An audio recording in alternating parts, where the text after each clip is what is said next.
32 minutes past 7.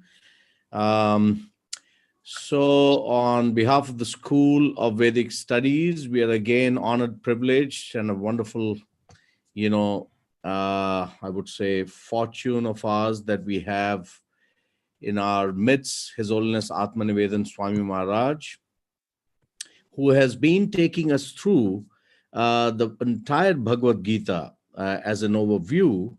And we now, today, basically, we're going to culminate the entire Bhagavad Gita overview and study.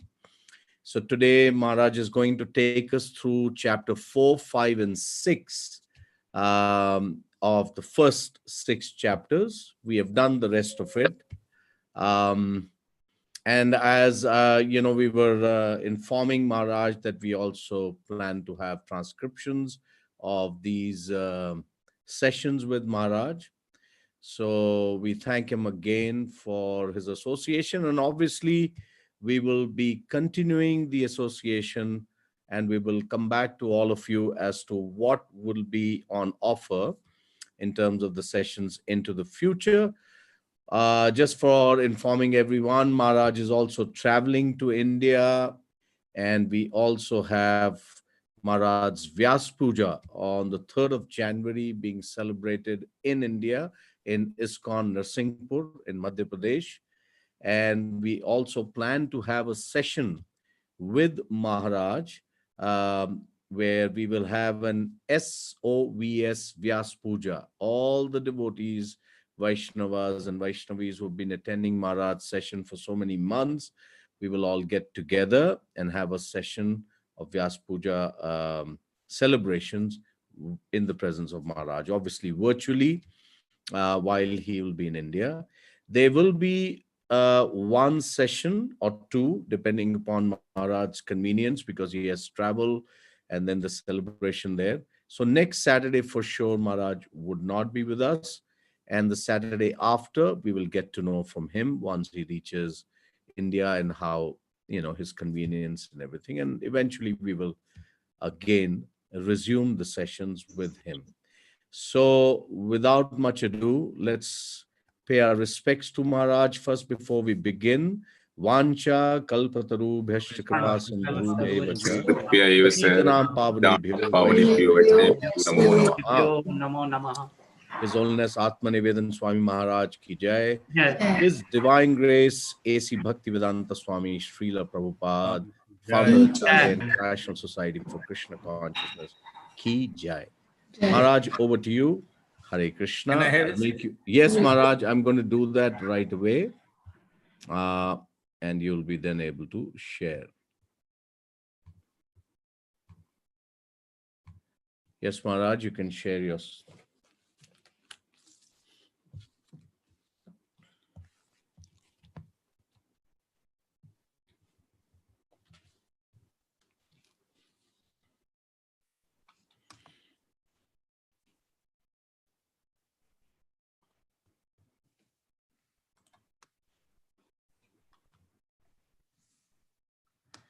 Hare Krishna.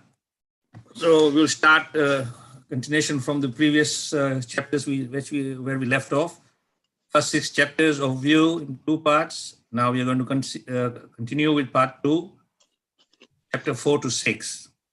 Om Jnana Timnandasya Jnananjana Salakaya Chakshuzamritam Yena Tasmai Sri Guruve Namaha Panchakalpatrubhyascha Kripa Sindhu Patitanam Pavanebhyo Vaishnavyo Namo Namaha. Jai Sri Krishna Chaitanya Prabhu Nityananda Shri Advaita Gadadhar Sivasadi Gaur Bhakta Vrinda. Hare Krishna Krishna Krishna Hare Hare Hare Rama Rama Rama Hare Hare. So this chapter 1 to 6 is titled Yoga of Success or Karma Yoga. So we have been to the first 3 and now we'll continue to the next level. So this is just an overview where we can understand the first 6 chapters. Stress is given to devotional service, yoginam api sarvesam, of all yogis or the transcendentalists. One who always thinks of me within himself is the best. So chapter 4 is entitled Transcendental Knowledge. This transcendental knowledge Prabhupada is giving us understanding very clearly. So I have called this chapter 4 E.A.R.S. E.A.R.S. E for eternal education, A for accurate understanding, R for removing reactions, and S for sacrifice. So in the beginning of the chapter, Prabhupada always gives a little introduction. So this introduction to chapter 4 is very clear. Prabhupada says, transcendental knowledge, the spiritual knowledge of the soul, of God, and the relationship is both purifying and liberating. Such knowledge is the fruit of selfless devotional action, karma yoga. The Lord explains the remote history of Bhagavad Gita, the purpose and the significance of his periodic descent to the material world, and the necessity of approaching a guru, a realized soul. So of course, we know from Bhagavad Gita, Krishna says, yam yam, sambhavami yuge yuge, that every millennium I come to establish dharma samstapna, arthaya, to establish religious principles and remove misconceptions of irreligiosity. So this is a very important understanding we should have from Srila Prabhupada's teachings, that to get this transcendental knowledge, the secret to get this transcendental knowledge, Srila Prabhupada says, only to those great souls who have implicit faith in both the Lord and the spiritual master are all the imports of Vedic knowledge automatically revealed. So just like Brahma, Lord Brahma was given the knowledge through the medium of the heart by the Supreme Lord. Similarly, a devotee who is sincerely and faithful to the Supreme Lord and his teachings, and of course the spiritual master, and this Vedic knowledge is automatically revealed in his heart. So this is the medium and secret of how to actually get self-realization. Reading books will give you knowledge, but when you have faith in the Lord and the spiritual master, then this knowledge which you have read in the books becomes realized knowledge, and therefore the realization is what is important. So we are always receiving information of all kinds.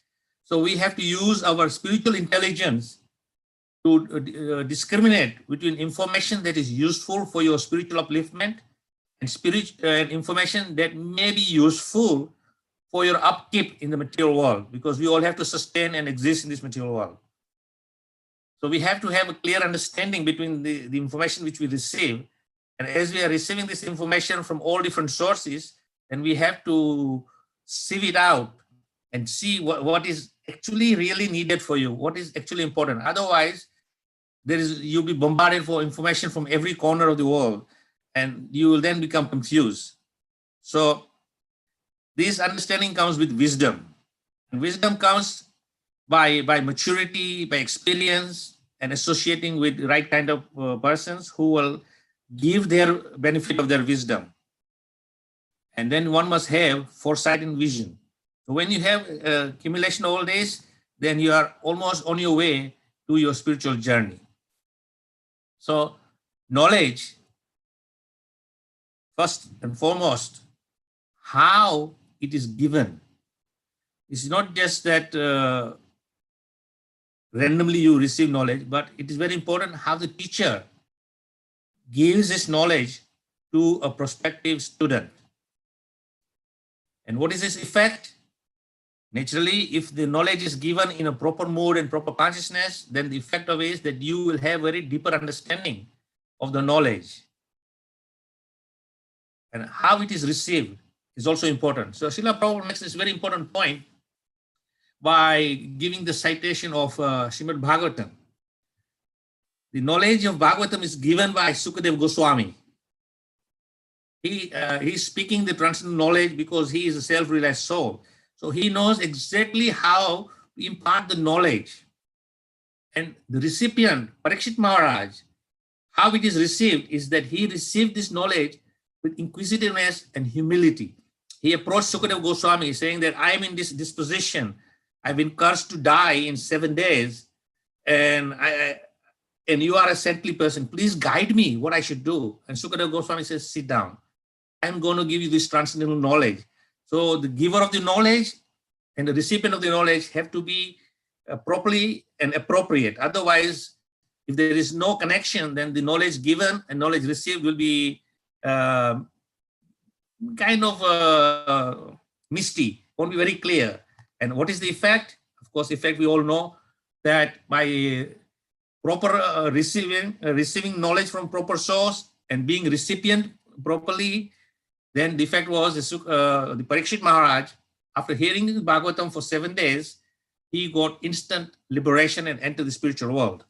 So it's very important to know the giver of the knowledge, the recipient of knowledge, and then how it affects and what are the effects of it. So if you are getting good effect, then obviously you will be in the right place and you are a good recipient, and also the giver is a bona fide representative of the Supreme Lord. Good life is one inspired by love and guided by transcendental knowledge.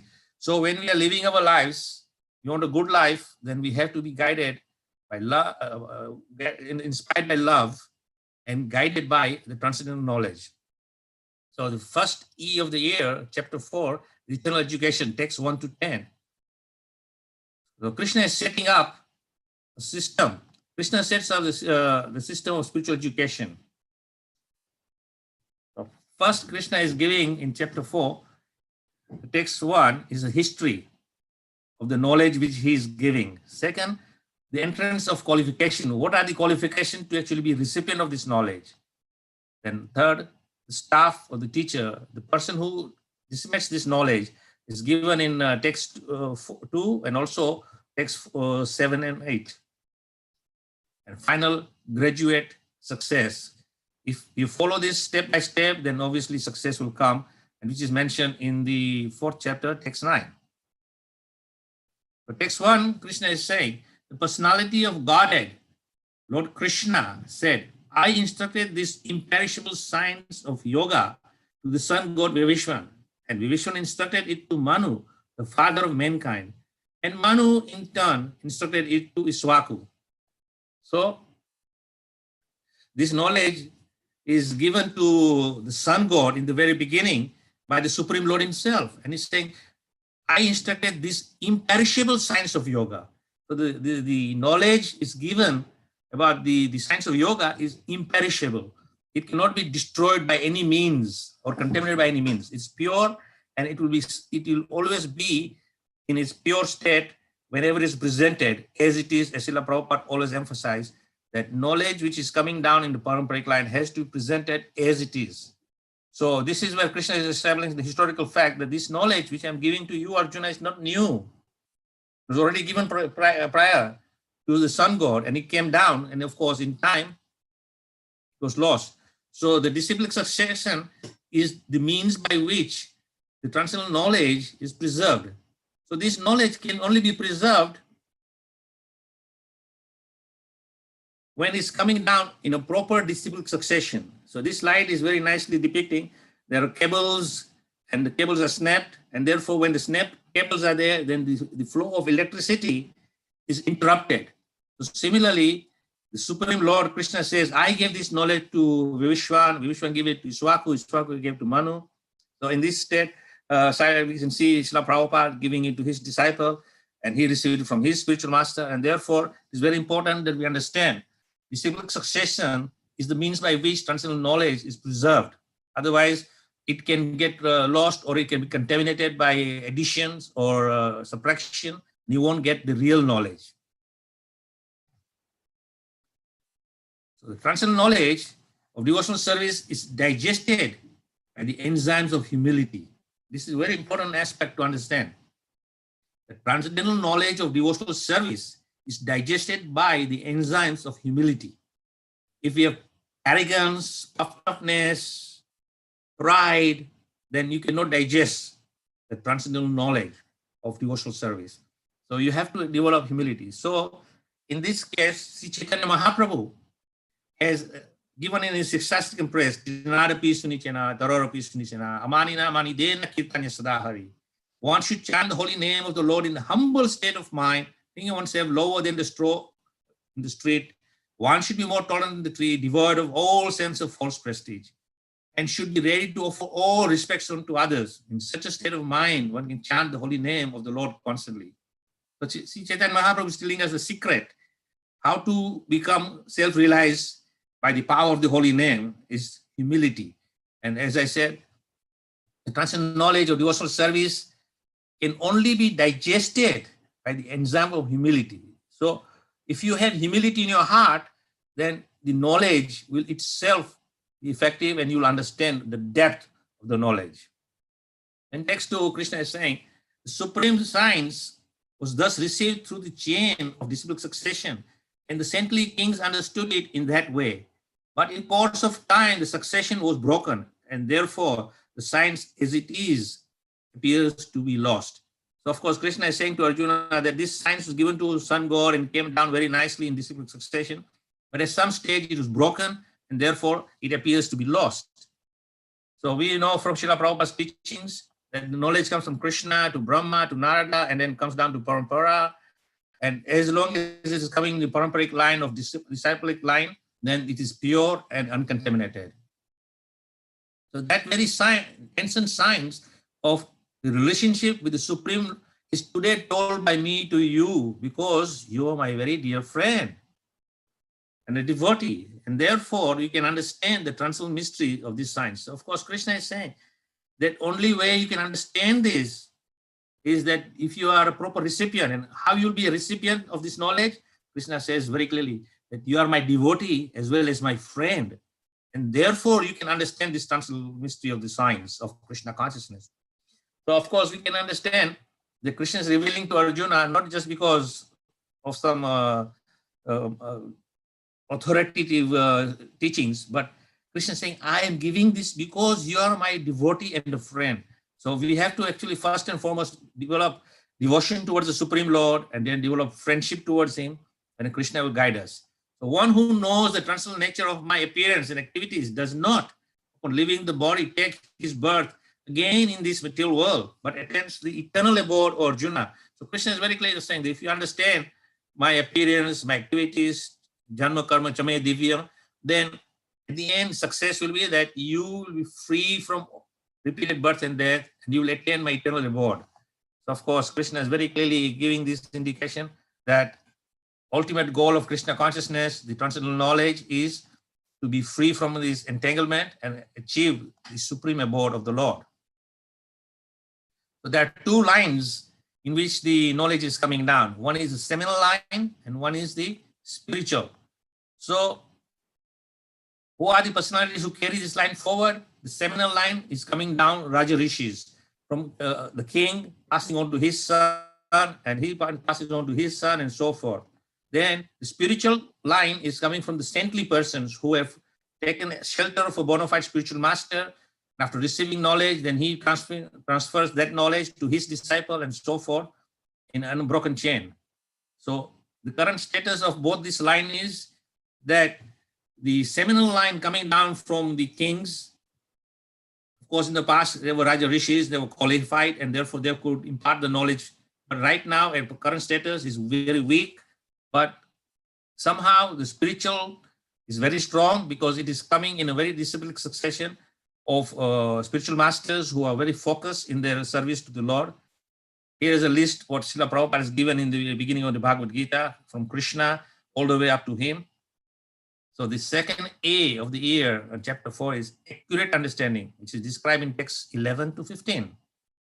So there are many misconceptions. One of them is the Bhagavad Gita is spoken by Krishna, but we are all God.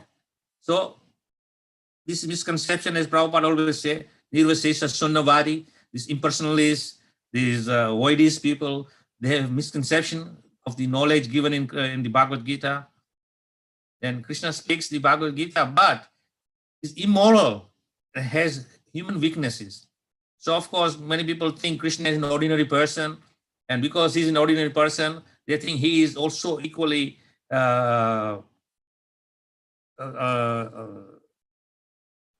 you can say a victim of misconception or impurities. But of course, we know Krishna is pure and there is nothing that can contaminate Krishna, and therefore there is nothing immoral about what he's teaching, and he doesn't have any human weaknesses. The Bhagavad Gita promotes an unfair caste system based on birth.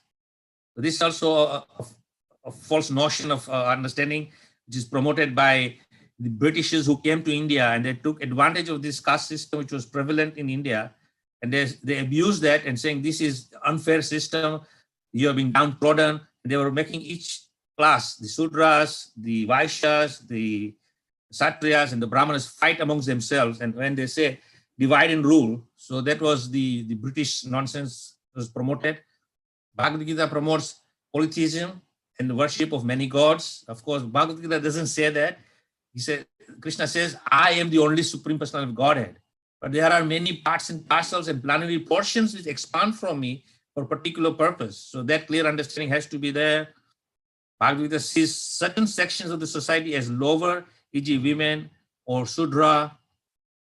Bhagavad Gita and Mahabharata is actually a mythology. It is not factual knowledge and science or history, but as I said, over the 200 years of British rule, in order to control and break down the Vedic culture in India so that they can rule over them and become dominant upon them, they said your scriptures, your books, your knowledge is all myth. It's nothing truth in that. Only the Bible is the truth. Of course, there's wrong propaganda, which is even today accepted by many. But this illusion has been cleared by Srila Prabhupada to those who are intelligent. The Bhagavad Gita teaches that every path leads to the same destination. This is again misconception. The Bhagavad Gita is a Hindu book. That is a misconception. So all these misconceptions we will clear up. So in one sense, Bhagavad Gita and Hinduism, we have to understand important considerations. Is it Hindu or is it Sanatana Dharma? Is it just a religion or is it spiritual science? Of course, we are very fortunate that by the mercy of Srila Prabhupada, he has differentiated with these misconceptions and saying that the path we are following is Sanatana Dharma, the eternal Dharma, Jivere Sarupa Hoy Nitya Krishna Das, that our eternal Dharma is to serve the Supreme, Sanatana Dharma.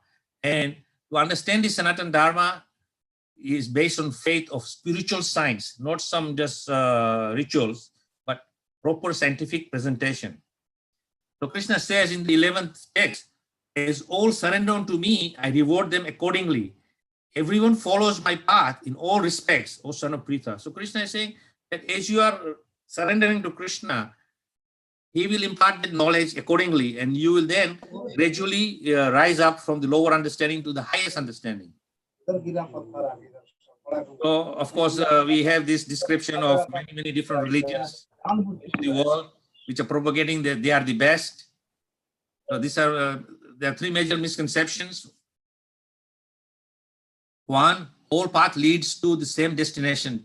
Text 11, Krishna is clarifying very clearly. All paths doesn't lead to the same destination, but the destination can be achieved by different levels of knowledge, different understanding as you graduate from kindergarten to primary to secondary to university, and then postgraduate, and then you get full graduation. So it is a path of knowledge.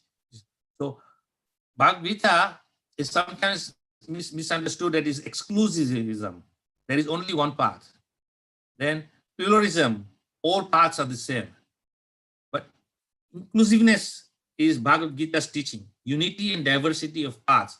Krishna is saying that according to your ability and knowledge and your realization, whether you are influenced by mode of ignorance, mode of passion, or mode of goodness, you will be able to digest this knowledge. And as you become more and more knowledge, then you will raise from lower level to next level higher and the next level higher.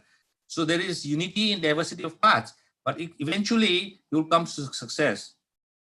So in the 12th text, Krishna says, men in this world desire success in fruitive activities, and therefore they worship demigods. Quickly, of course, men get results from fruitive work in this world. So, of course, we discussed last time, Karmakanda, that, when you do ritualistic ceremonies and worship of the demigods, you get instant results from pleasing the demigods. But these fruits which you receive are temporary and not permanent. So there are many different demigods who are in charge of the Lord's transcendental creation and administration. And for a particular thing, you worship a particular demigod. So again, the misconception is, second one, there are many gods. 12th text is very clearly nullifying that concept. There are not many gods, there are many administrators, only one Supreme Lord. The Supreme Personality of Godhead is Sri Krishna. Incarnations are many, Vishnu, Rama, Nrsimha, etc. So all these different avatars are also coming from Krishna, and therefore Krishna says that they are also similarly empowered. They are all Vishnu Tattvas. They are not any lesser, but they have take up a different personality to perform a particular pastime. Demigods like Ganesh, Surya, or Indra, etc., they are there to administer Krishna's cosmic creation. Living entities, humans, animals, plants, etc., we are there because we have our desires, and to fulfill those desires, you have all these different situations to fulfill them. So in the 13th text, according to the three modes of material nature, the work associated with them, the four divisions of human society, are created by me.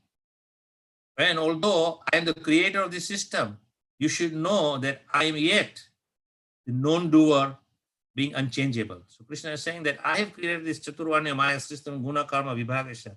So it is according to gunas and karmas, it is divided. But I am not I'm not the non-doer or being unchangeable. I am not affected by this.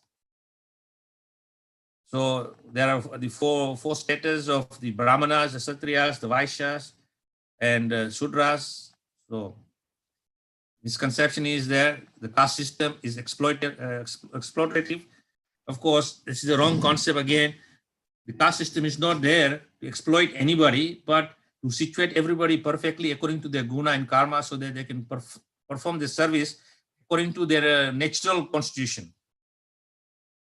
The purpose of the caste system, which is explained by Krishna as Varna Ashram, the social integration and spiritual growth. So we have a proper understanding of integration in socially, and there is spiritual growth. That is the purpose of qualification, character, and not by birth. So you are placed in different categories according to your characteristics and your nature, but not by birth. And opportunities, the social mobility and flexibility. So there are opportunities for everyone in every situation, whichever situation you may be. It will help you according to your natural affinity. And if you are placed in proper way, then you will naturally progress. For example, someone who is a quality of a Sudra or a laborer, and you pick him out of the laborer force and say, look, I'm going to be compassionate towards you. I'm going to put you in administration. Now you take a laborer and put him in administration. He'll be very confused in that situation because that is not his nature to lead people. And therefore he's quite happy doing laborious work. And you take a Satriya or an administrator and put him in a laborious work, he will do that work, but he won't feel comfortable. So therefore Krishna is saying that this system is there, and there is, the purpose is for social integration and spiritual growth. So moving on to the next R of the year is removing reactions. Text 16 to 24 is explaining that. So we understand karma. Definition. Karma literally means action, but not often referred to as accumulative reactions to activities. So what is the question is that, why does cosmic system of karma exist? What is the purpose of it? Of course, karma is there in a sense that misunderstanding is there of karma means that you receive some reaction, but it is not the reaction. It is the reaction of the actions which you perform. And therefore, as we discussed earlier on in other chapters, that there are work which you perform in three modes of nature: ignorance, passion, and goodness. And accordingly, you will then get results from that. So in the 16th text, Krishna is saying, even the intelligent are bewildered in determining what is the action and what is inaction. Now I shall explain to you what action is, knowing which you shall be liberated from all misfortune. So Krishna is saying that even most intelligent persons, they are bewildered in knowing what is action and what is inaction. Of course, Krishna has explained to Arjuna, and then Arjuna is also pretty much confused about his status. So Prabhupada in the purport is saying, therefore one has to follow in the footsteps of previous authorities in the line of disciplic succession. Otherwise, even the most intelligent man will be bewildered regarding the standard actions of Krishna consciousness. For this reason, the Lord decided to instruct Arjuna in Krishna consciousness directly. Because of the direct instructions of the Lord to Arjuna, anyone who follows in the footsteps of Arjuna is certainly not bewildered. So Prabhupada is saying that really, if you want to be free from your confusion, then accept this knowledge of Bhagavad Gita as it was received by Arjuna. So you have to receive this knowledge, as we discussed earlier, that your qualification of receiving knowledge should be perfect. And Arjuna was that person. He approached Krishna saying, I am confused, please help me, with humility. So Krishna helped him. Types of intelligence are there. One is, of course, hearing, as you mentioned earlier on, seeing, and experiencing. So our intelligence is making judgment and decisions based on hearing, seeing, and experiencing. So in text 19, Krishna is saying, one is understood to be in full knowledge, whose every endeavor is devoid of desire for sense gratification. He is said by the sages to be a worker for whom reactions of work have been burnt up by the fire of perfect knowledge. So Krishna is very clearly saying here that one should be understood who is in full knowledge is that he is not working for the purpose of sense gratification or for fulfilling desires of his senses. He is said by the sages to be the worker for whom the reactions of work have been burnt up by the perfect knowledge. So if you are performing your actions according to the scriptural directions in Krishna consciousness, by actually really understanding transcendental knowledge, then you won't have any reaction to your actions. So Prabhupada is saying in the purport, only a person in full knowledge can understand the activities of a person in Krishna consciousness. Because a person in Krishna consciousness is devoid of all kinds of sense gratificatory propensities.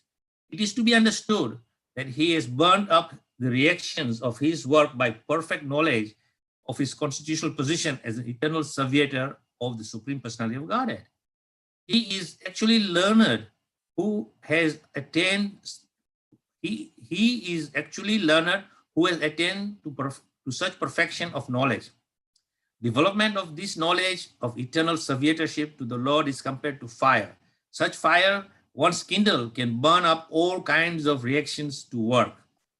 So, of course, here Prabhupada is akin your burning away of your reactions of your karma or your work to fire.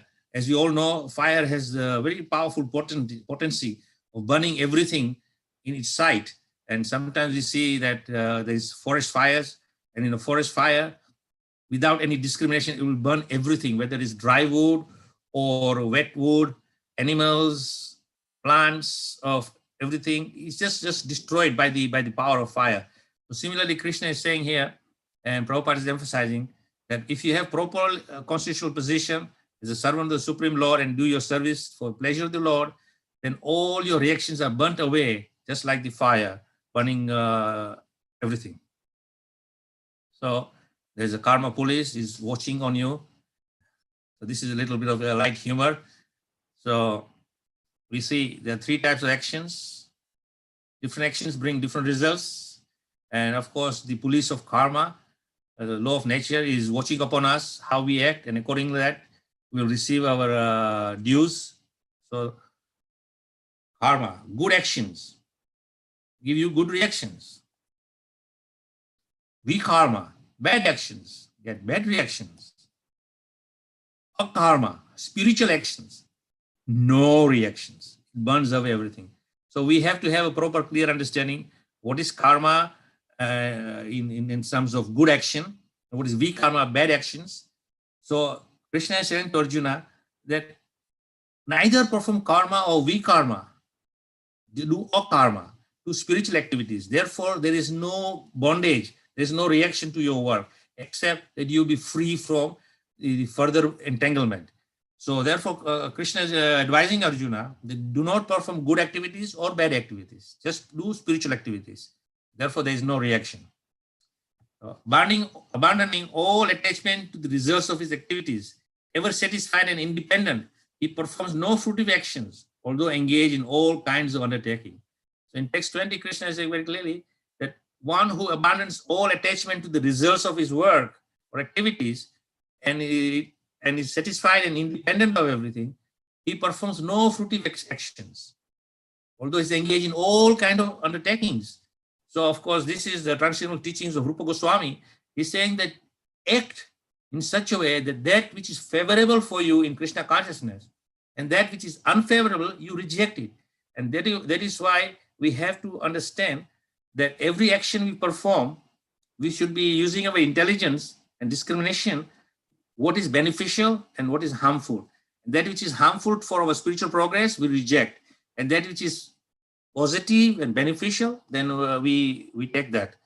So the final S of the chapter 4 is sacrifice, described in text 26 to 27. In text 26, some unadulterated brahmacharis sacrifice the hearing process and the senses in the fire of mental control. And others, the regulated householders, sacrifice the object of the senses in the fire of senses. Others who are interested in achieving self-realization through control of the mind and the senses offer the functions of all the senses and of the life breath as oblation into the fire of the controlled mind. So these are very, very difficult to understand, but it is very clear if we take understanding from Srila Prabhupada's teaching that there are, as we mentioned shortly before, that there are 4 ashrams: Brahmanas, Satriyas, Vaishyas, and Sudras. And then the other category is the brahmacharis, the student, the householder, the grihastas, and the brahmacharis, grihastas, and then of course the vanaprasthas who are done with their lifestyle, and then they want to now go towards the final, you can say the final end of their life is the goal of self-realization. And then of course there is the final category when towards the end of your life, you take renunciation from everything, you renounce all social commitments, activities, and you become renounced, as we discussed in the first 3 chapters of the Bhagavad Gita. So here Krishna is saying, and in this slide we'll understand that brahmacharis, grihastas, vanaprasthas, sannyasis, they are all individuals. They're sacrificing everything according to knowledge to make advancement. Then there's for spiritual teachers, lifestyle and character we learn from the teachers. And then of course the fundamental principle of achieving this knowledge is chanting, which is universal, applicable to everyone.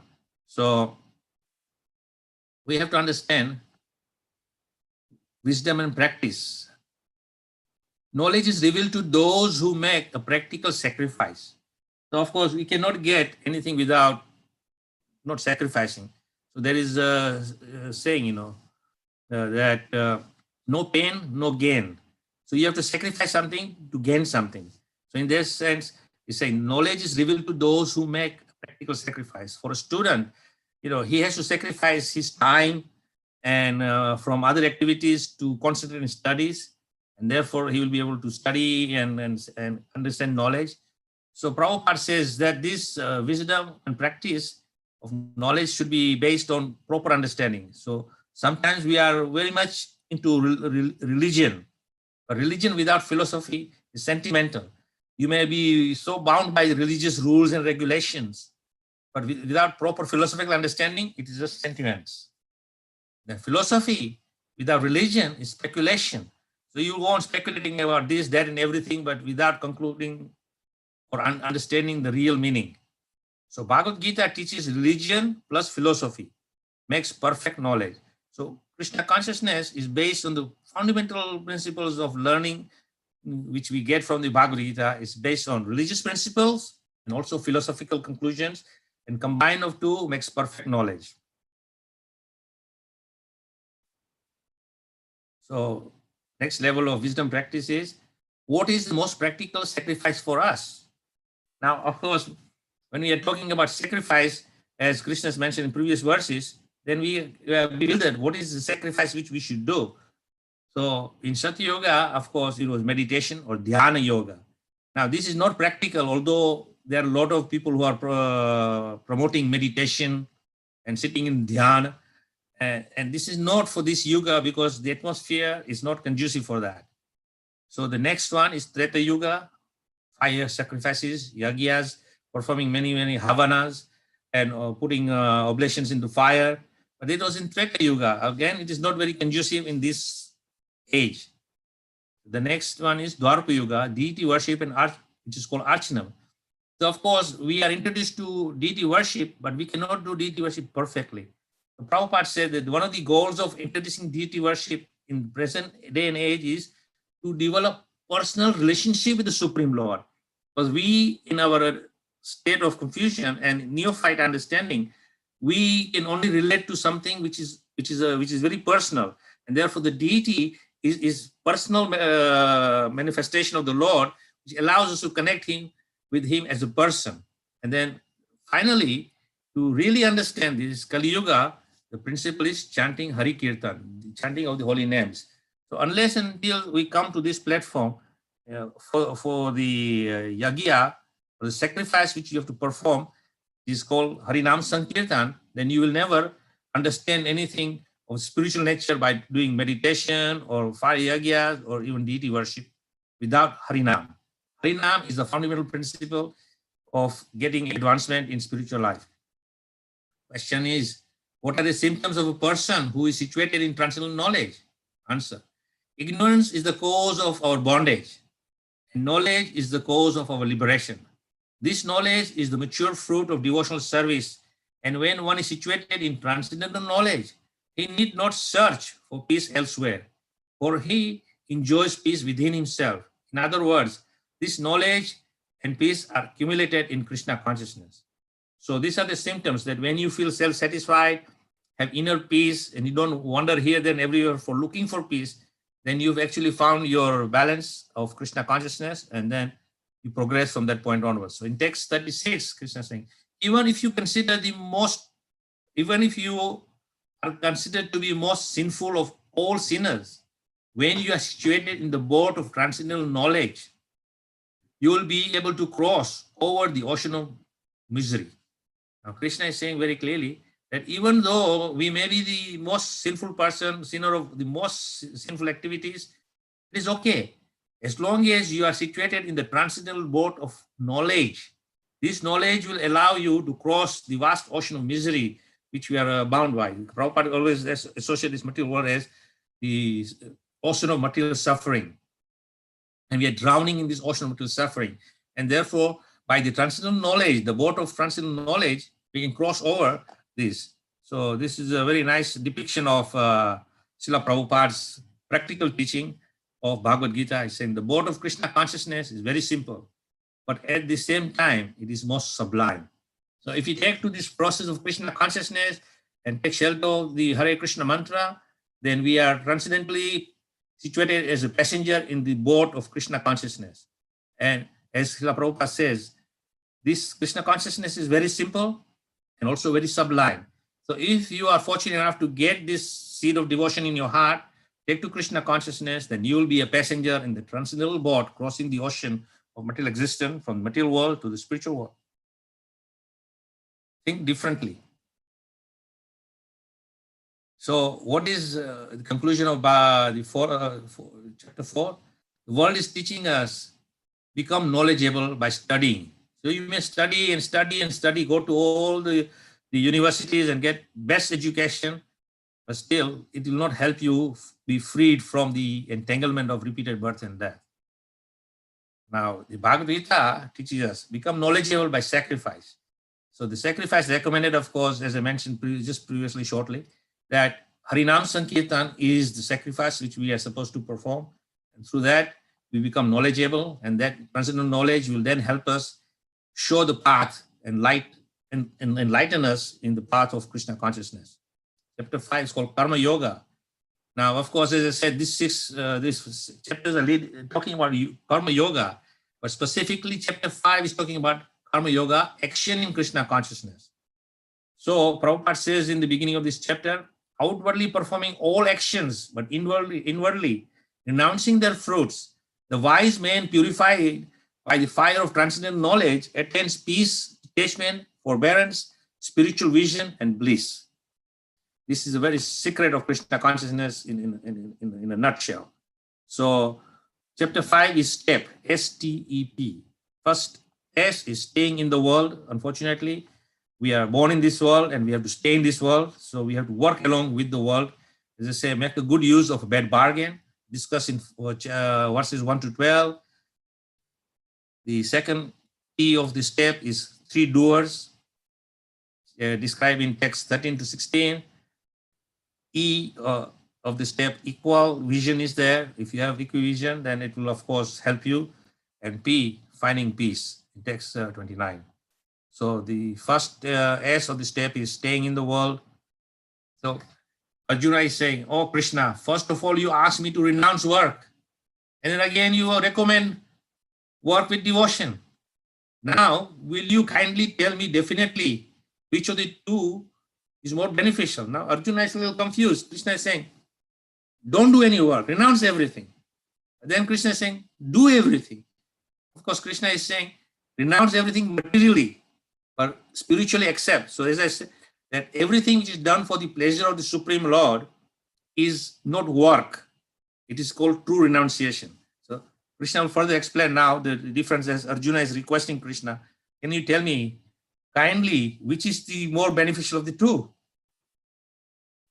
So the world, knowing the world around us, first step is staying in the world. Unfortunately, we have to make arrangements, requirement to stay peacefully in this world. Then we have to know how the world works.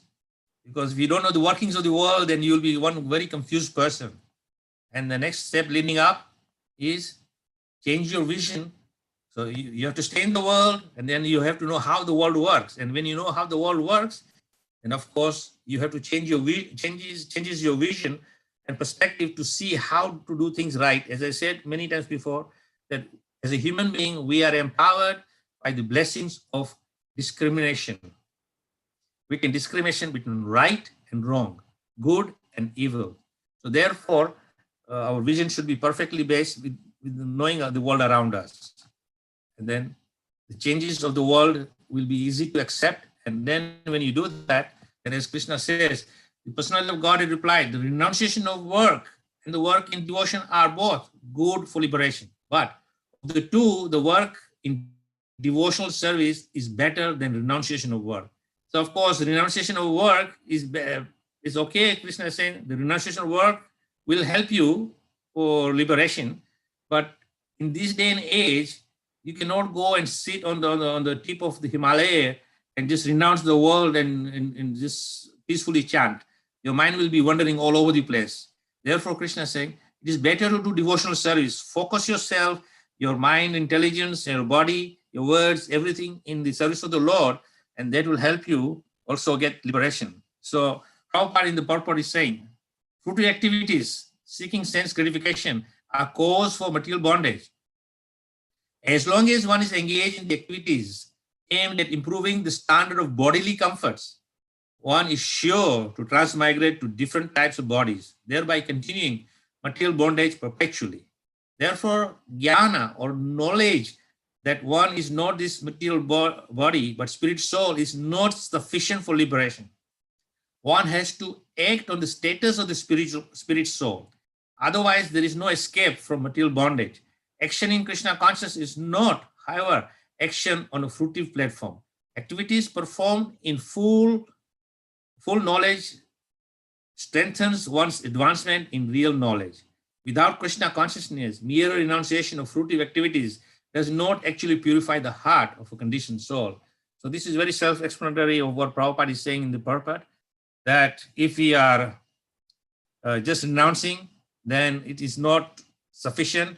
At the same time, just simply knowing, yes, I'm not this material body, but I'm spirit soul, is not also sufficient. But you have to understand that when you recognize who you are a spirit soul. And then what is the duty of the spirit soul? And that it is explained here, that one must engage in the service of the Supreme Lord. So in text 10, Krishna is saying, one who performs his duty without attachment, surrendering the results onto the Supreme Lord, is unaffected by the sinful actions. As the lotus leaf is untouched by the water. So of course, this is very clearly explained. You can see this is a nice slide of the same verse, that if you are performing of activities which are full of detachment and only for the pleasure of the Supreme Lord, and we just give whatever result we get as offering to the Supreme Lord for the pleasure of the Supreme Lord, and Krishna says, I accept everything what you give me, I'll free you from any further bondage. And at the same time, Krishna says, Yatha mam prapiyante, whatever you offer to him, he very kindly purifies everything and gives it back to you in a purified way, so that you can also utilize it for your needs. And therefore, you won't get any action and reaction. You become a karma, free from a karma. That means there's no reactions. So this leaf is one of the lotus leaves. There are water droplets on it. But you can see the water droplets are just floating on the leaf. As soon as you shake the leaf, the water will roll off. It is not going to be stuck to it. So similarly, that example is given that when we give everything to Krishna, then we won't be stuck to this material world. So pay special focus onto these 5 things. Free to think how I'm living. So these 5 things are very important. I usually end each day with a huge list of things left to do. So this is our position. Sometimes, all day long we have done so much, and still we have a huge list of backlog of things to do. I feel uncomfortable, uneasy when I have time off and no pressing responsibilities. So this is another thing which we are having problems, that we feel uncomfortable when we are not engaged properly. Then I regularly have huge backlog of emails, people to contact, message to answer. This is our position, but it is okay. I feel like all my energy is taken up by work and career, leaving little energy for anything else. I can consciously avoid spending time with others because I have too many things. I have too many things on.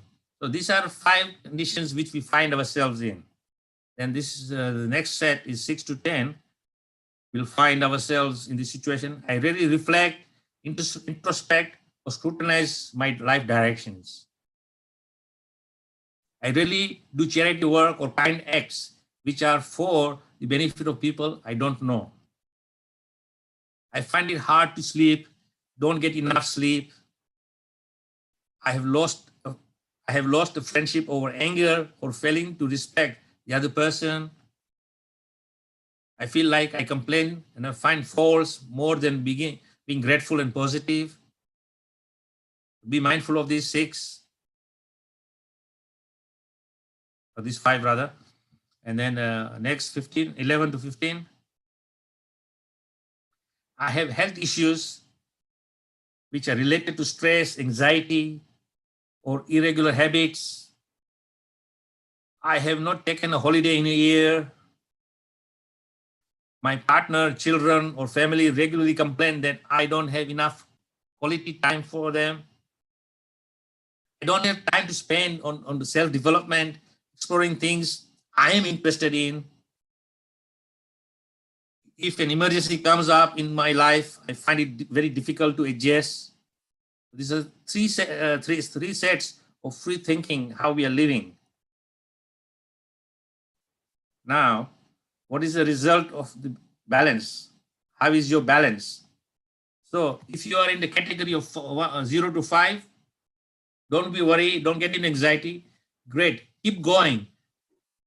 Have faith in Krishna, have faith in Guru, and just keep going. Krishna will sort everything out, because there is no hope. There is no need to be despondent. Just continue, keep going. Now, if you are in the category of 6 to 10, the middle 5, then very much recommendation is lifestyle changes should be made. You should definitely look into making changes in your life so that you become more peaceful. And if you are in a category of 15 to 11, red is danger, urgent attention needed.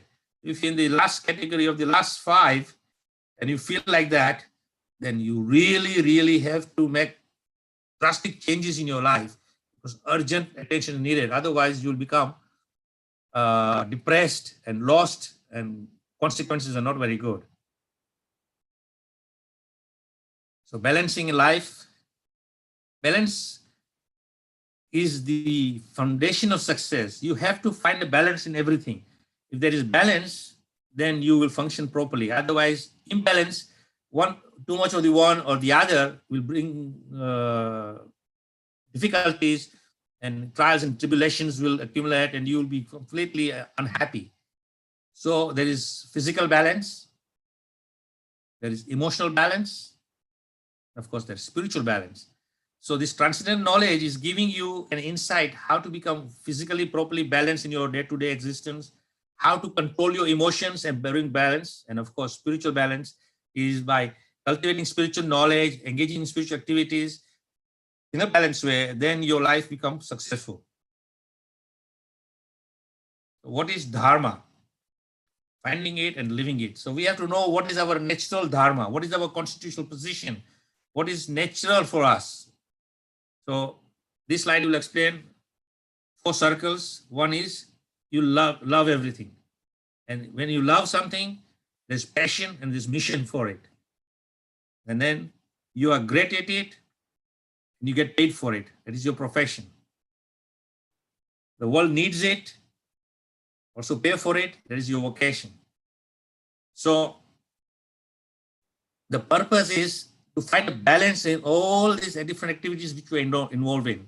And when you find a balance, then that is your dharma, which will make you comfortable and move forward. So in the 13th text, according to the 3 modes of material nature, the work associated with them, of course, this is a repetition of this same word, Chaturvarya Maya system. The 4 divisions of the human society are created by me. And although I am a creator of the system, you should know I am not the I'm yet the non-doer and unchanged. So again, this is establishing very clearly the balance of your dharma. You have to know your dharma according to one ashram system.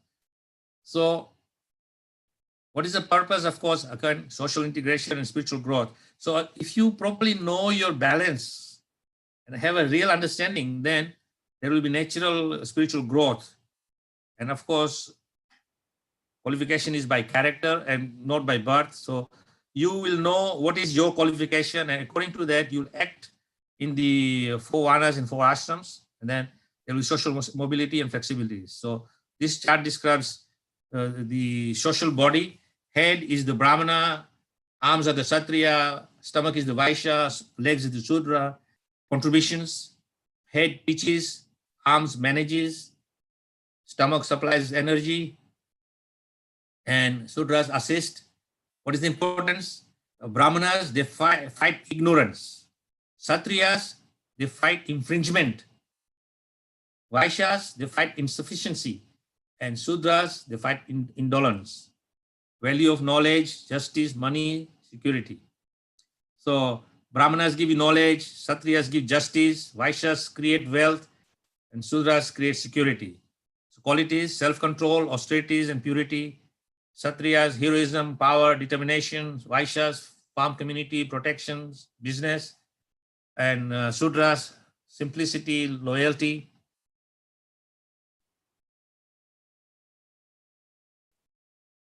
So the A, B, C, D of spiritual life. Essential daily activities. You should know what are they. A, association. It's very important. Your daily activities should be based on association of devotees. As Prabhupada many times mentions in these purports, all activities which you perform should be done in association of devotees. B, books. Books, scriptures are the foundation. Books are the basis, which gives you transcendental insight of knowledge. C, chanting of the holy names. D, good diet, as we discussed previously, that if the diet is in mode of goodness, then of course your health will be good and everything else becomes good then. And E, always be engaged in the service of Krishna. So this A, B, C, D of everyday activity must be performed properly, and therefore you'll be very happily situated. Then the T of the step, chapter 5, 3 doers, is described in text 13 to 16. In text 14, the embodied spirit, master of the city of the body, does not create activities, nor does he induce people to act, nor does he create the fruits of action. All this is conducted by the modes of material nature. So as we know from the previous chapters, that the spirit soul is embodied in this body of Panchabhuta, the five material elements. It is a vehicle which helps you go on your spiritual journey. He does not induce people to act. He does not do it does not create activities. But Krishna is saying that all this is enacted by the modes of material nature. So it's the material nature which is making us act and do things according to the three modes: ignorance, passion, and goodness. So we first and foremost, by mercy of the Lord, he says, every spirit soul has been granted free will, minute independence. And with that, as you act with your free will, you will plan your destiny. The super soul sanctions the soul desires and endeavors. So whatever the soul desires and endeavors, the super soul sanctions it. Material nature makes arranges. So super soul, the Supreme Lord, will sanction everything according to what you desire, what you endeavor, and according to your endeavors and your desires, the super soul is sanctioning. And who is arranging it? Material nature arranges all this for you. So we have desires, we have karma and spiritual. So whatever we desire, the super soul will sanction and allow us to function. But Krishna is saying, I will not interfere with what you want. You do what you want, but there is karma, there's vikarma, and there's akarma. So according to that, good action, bad action, or no action, or no reaction will take place.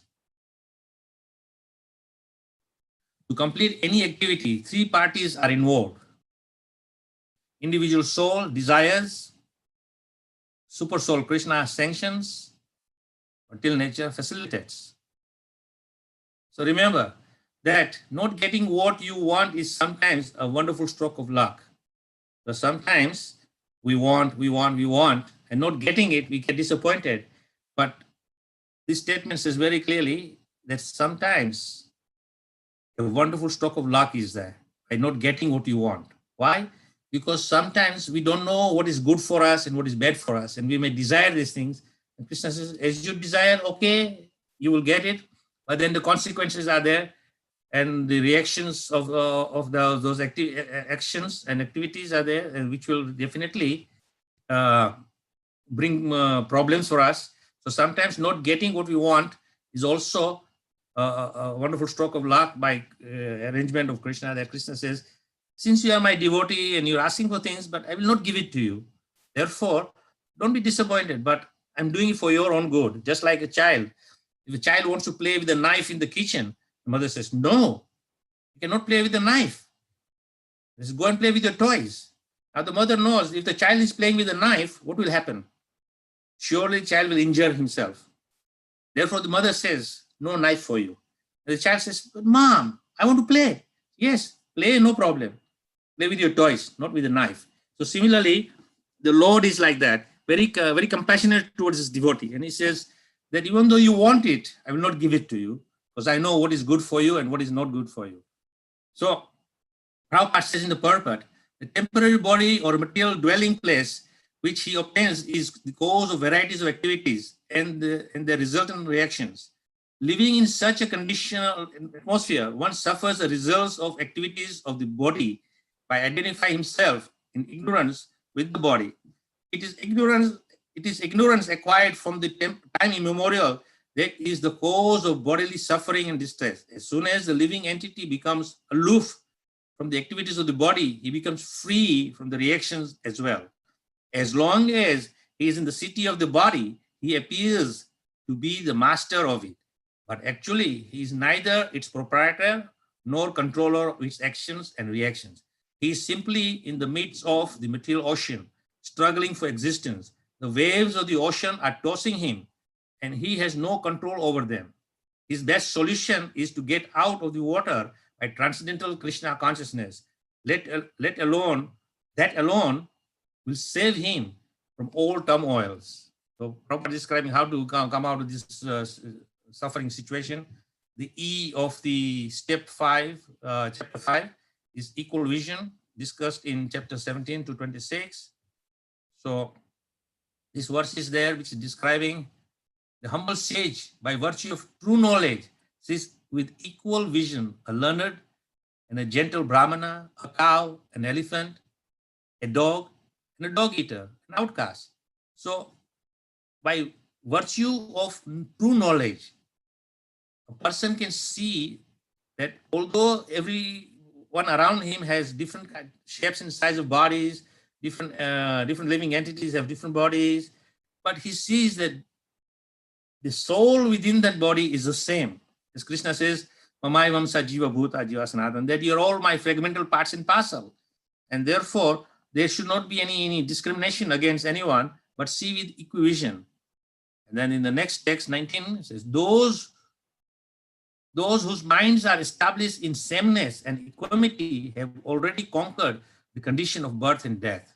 They are flawless like Brahmanas, and thus they are already situated in Brahman, or liberation of knowledge. So Krishna is saying that try to see everything with equivision, try to have this transcendental knowledge. This transcendental knowledge will free you from all kinds of misconceptions. Practically, all the major problems of the world originate from the bodily consciousness. We have speciesism, so we have discrimination against species. Then we have racism. We have problems with different race. We have sexism. We have problems, men with women and women with men, and so many problems arising from that. Then we have ageism. We consider aged people sometimes a burden. We don't like them. They're a cause of problems. But that is bodily concept. But if you see that here is a spirit soul, then all problems are solved. Then there's nationalism. Oh, I'm British, I'm Indian, I'm Chinese, I'm African, I'm this, I'm that. These are all causing problems. So in text 26, those who are free from anger and all material desires, who are self-realized, self-disciplined, and constantly endeavoring for perfection, are assured of liberation in the Supreme in the very near future. So of course, Krishna is saying that if you follow this transcendental knowledge properly, become free from anger, free from all material desires, and become self-realized and disciplined, then of course, the future awaits us to be with the Supreme Lord. So the final P of the step is peace, text 29. So in text 29, a person in full consciousness of me, knowing me to be the ultimate beneficiary of all sacrifices and austerities, the Supreme Lord of all planets and demigods, and the benefactor and well-wisher of all living entities, attains peace from the pangs of material miseries.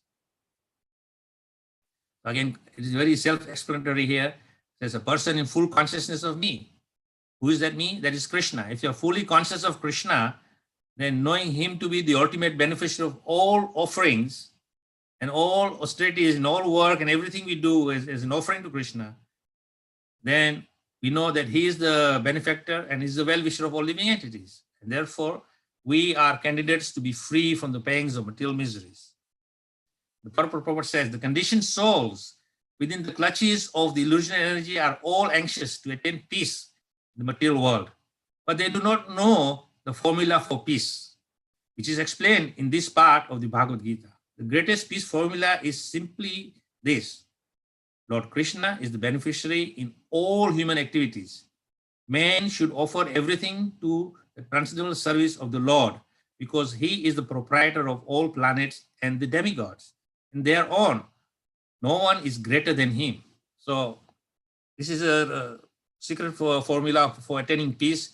If you recognize Krishna as the supreme, he is the proprietor, everything belongs to him, and therefore just offer everything back to him, then that will make you very peaceful. And this is the secret of getting peace in your mind and your heart. Fifth chapter is a practical explanation of Krishna consciousness, generally known as karma yoga. The question of mental speculation as to how karma yoga can give liberation is answered herewith. To work in Krishna consciousness is to work with complete knowledge of the Lord as the predominator. Such work is not different from transcendental knowledge. Direct Krishna consciousness is bhakti yoga, and jnana yoga is the path leading to bhakti yoga. So ultimately, of course, in the 9th chapter, the bhakti yoga chapter, Krishna is saying that this is the end objective of all these different forms of knowledge and yogas, everything. Finally, it leads us to bhakti yoga. Can there be peace without God? So first and foremost, we have to understand who we are, what to do, where to go. Then there is universal respect, self-realization, there's God realization. So when you have universal respect for all living entities and creation, then that is the platform of self-realization. And when you are self-realized, then of course, you come to the platform of God realization.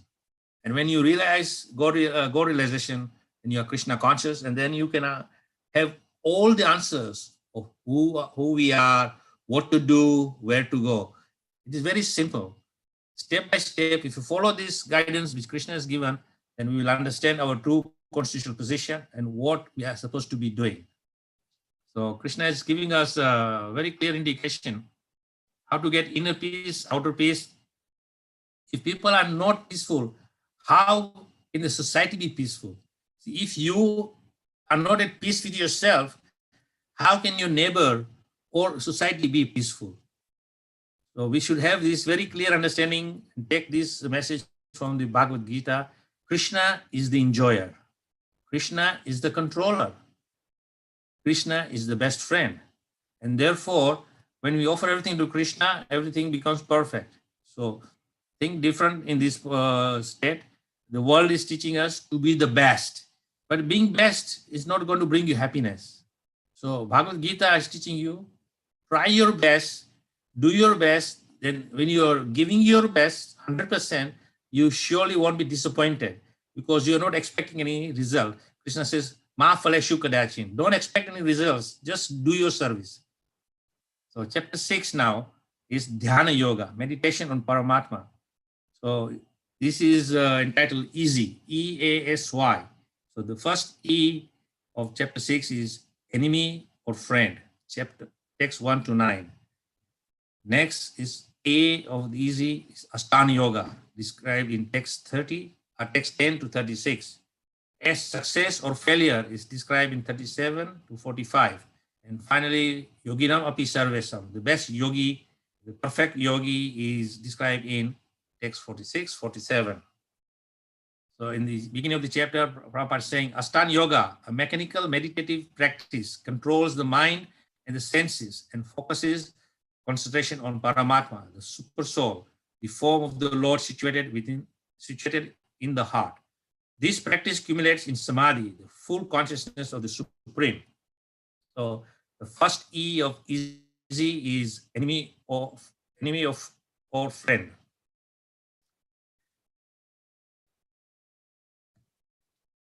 Text 5. One must deliver himself with the help of his mind and not degrade himself. The mind is the friend of the conditioned soul and his enemy as well. So in this chapter, text, Krishna is saying very clearly, one must deliver himself with the help of his mind and not degrade himself by the mind. Mind is the friend of the conditioned soul and also his enemy. So depending on how you utilize the faculty of mind, that will decide whether he's your friend or your enemy. So the mind, when the alarm goes off in the morning, usually mind is very troublesome. You don't want to wake up. You want to say, okay, let me press the snooze button. And mind tells you all the things which are not good for you. and then you fall into that trap and you follow the mind's dictates, and that brings you trouble. When I have to do an unpleasant task, mind again comes up and says, hey, this is not good, don't do it. It is unpleasant, but it's not going to make you happy. But even sometimes unpleasant tasks have to be performed for the pleasure of the Supreme Lord, and therefore it will be beneficial. But the mind is saying, nah, don't do it. Then when I am unsuccessful, the mind saying this, that, and everything, and blame everyone but yourself for your being unsuccessful. If at any stage, if we are unsuccessful at anything or achieving anything, it is not to be blamed on anybody else, but to blame ourselves. There is an old saying, a bad workman blames always his tools, because the workman doesn't know his work properly. He's saying it is the tools which are faulty, not my work. Actually, it is the work which is faulty, not the tools. So the mind is very expert. Then during a disagreement, I tend to do this, that, and other. The mind is always giving so many problems. When making an important decision, I tend to, again, the mind says, do this way, that way, puts you in confusion, gives you, misdirections, and then causes problems. So the more one is attracted by sense objects, the more one becomes entangled in the material existence. The best way to disentangle oneself is to always engage the mind in Krishna consciousness. The word he is used to emphasize for emphasizing this point, i.e., that is, that one must do this. It is also said, for men, mind is the cause of bondage and the mind is the cause of liberation. Mind absorbed in sense object is the cause of bondage. The mind detached from the sense object is the cause of liberation. This is quoting from Amrita Bindu Upanishad. Therefore, the mind which is always engaged in Krishna consciousness is the cause of liberation. The Prabhupada is very clearly saying that the mind is troublesome. It can be your best friend, it could be your worst friend. Utilize the faculty of mind in absorbed in Krishna through transcendental knowledge, and therefore become your best friend. For him who has conquered the mind is the best friend. But for one who has failed to do so, his mind will remain the greatest enemy. Again, Krishna is saying, if you have conquered your mind, control your mind, then definitely is your best friend, because then the dictates of the mind will be turned by you and not by the mind itself. Because independent mind is like an untrained dog. You'll go here, there, and everywhere. But if the dog is properly trained, disciplined, the dog will wait for instructions of his master. And when the master tells the dog what to do, the dog will simply execute the order of the master. So if we fail to control the mind, then he will be our greatest enemy. So in the scriptures, and description is given by the saints and acharyas that we are like a chariot. And the chariot, the soul is the passenger, the intelligence is the driver,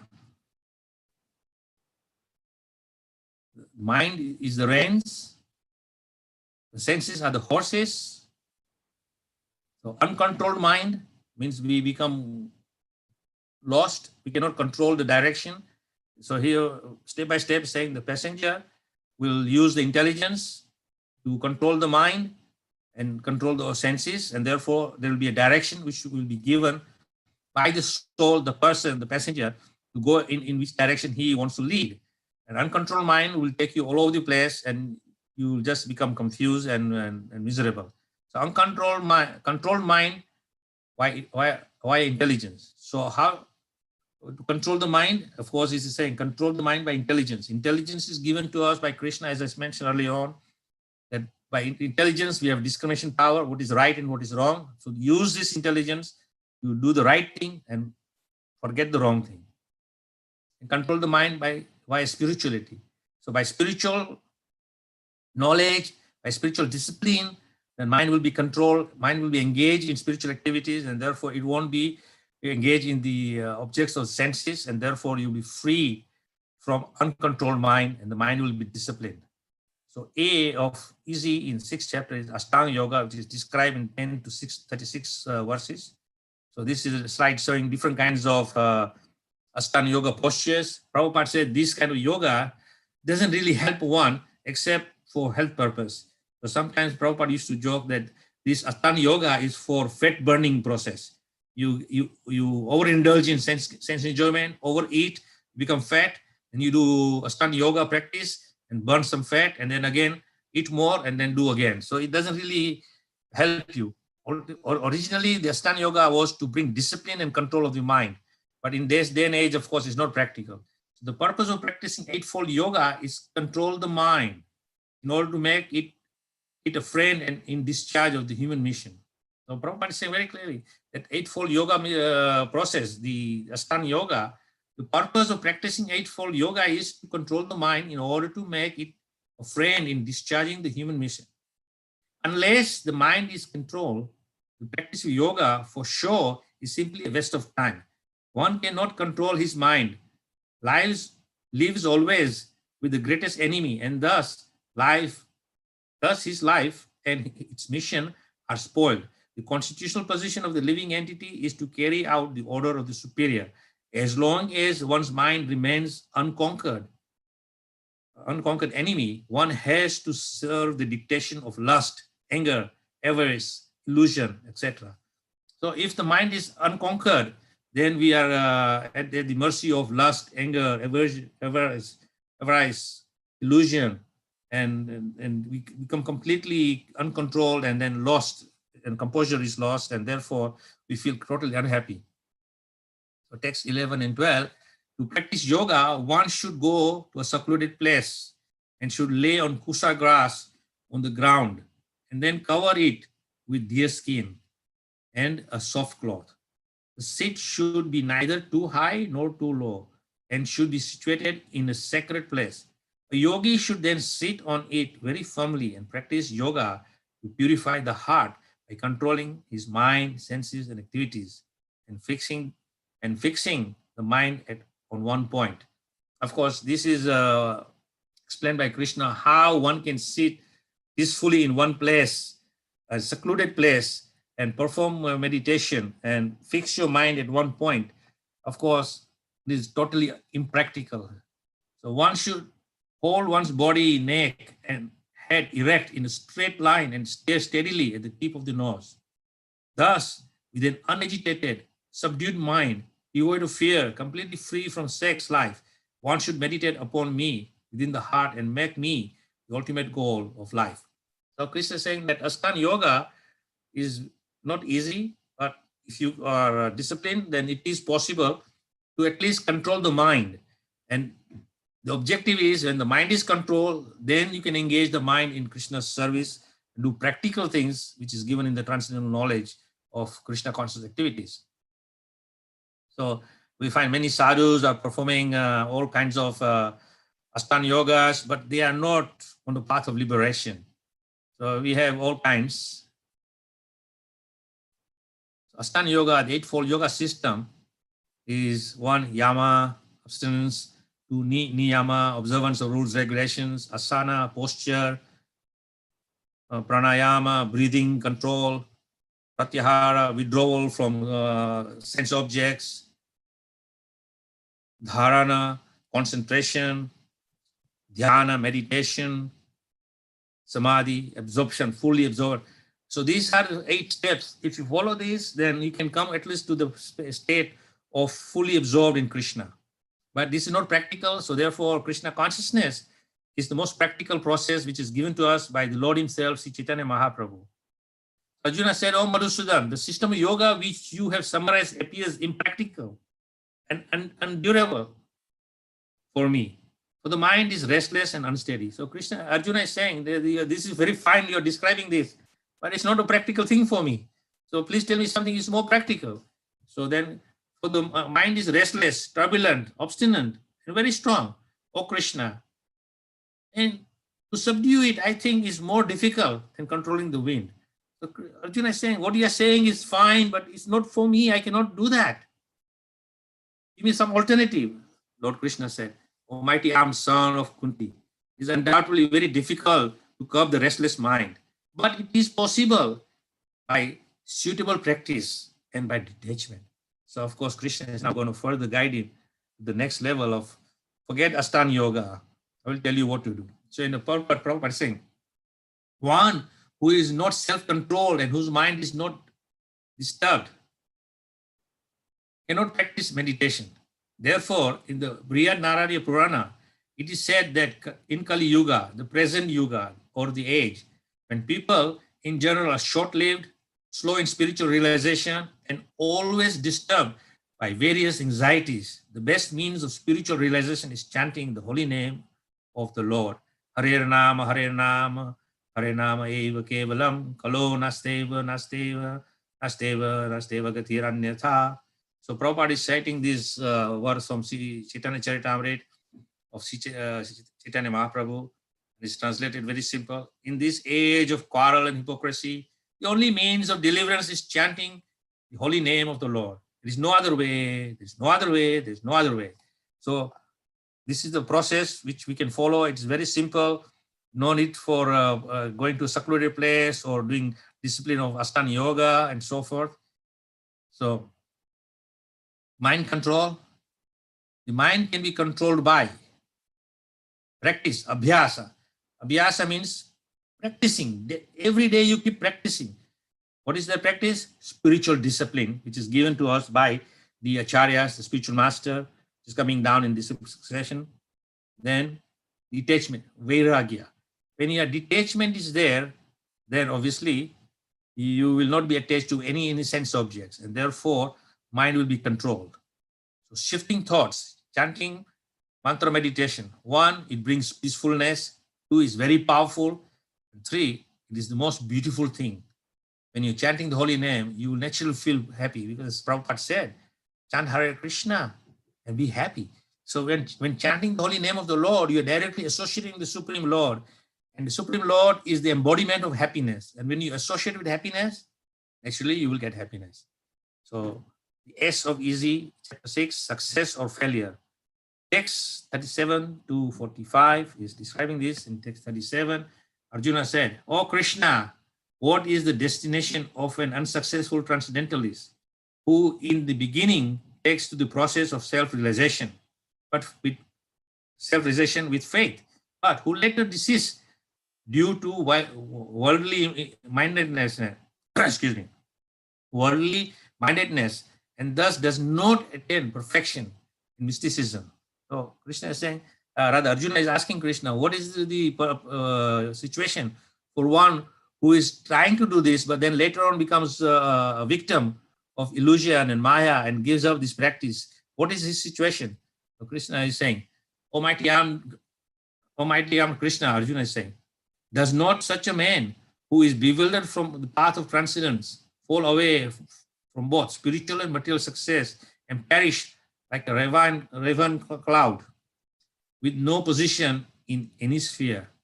So Arjuna is saying that what is the situation? I know he will not make any advancement.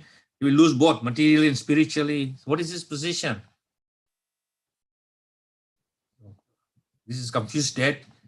And in this confused state, Krishna is explaining that no man's land, we are neither here nor there. We are giving up everything. So sometimes we can get stuck in spiritual life. Just like Arjuna is saying, what happens in this situation, that situation? He gives up his practice. So there are many questions come. So this is our position also. We are stuck in no man's land. We are confused. Sometimes we get stuck in spiritual life and we don't feel bliss because maybe we are not executing it with the proper mood. So can't experience material happiness. Next, can't experience spiritual happiness. What's the way out? So in text 39 and 40, Krishna is saying, Arjuna is saying, this is my doubt, O Krishna. And I ask you to dispel it completely. But for you, no one is to be found who can be found who can destroy this doubt. So Arjuna is saying to Krishna, only you can free me from this doubt and this confusion. Please guide me out of this. So in the next text, in the continuation, text 40, the Supreme Personal Godhead said, O son of Pritha, O transcendentalist, engaged A transcendental is engaged in auspicious activities, does not meet with destruction either in this world or in the spiritual world. One who does good, my friend, is never overcome by evil. So, of course, as we are endeavoring, then if we follow with proper mood and proper understanding, with proper knowledge, as we discussed previously in previous chapters, then Krishna is saying, my friend is never overcome by evil. That evilness will not come overtake us simply because Krishna is saying, this is the path I am giving you. Just follow that. And with sincerity and determination, then you will achieve, as we understand, by practice and perfection, everything becomes perfect. So we find in many saintly persons who pick up bad habits, like this sadhu here is smoking marijuana. This saintly person is sitting there reading Bible, but at the same time sipping his beer. So a fallen yogi, there is never any loss in our spiritual journey. Short-term practice, at least you will get an aristocratic birth. Suchinam simatam gyehe.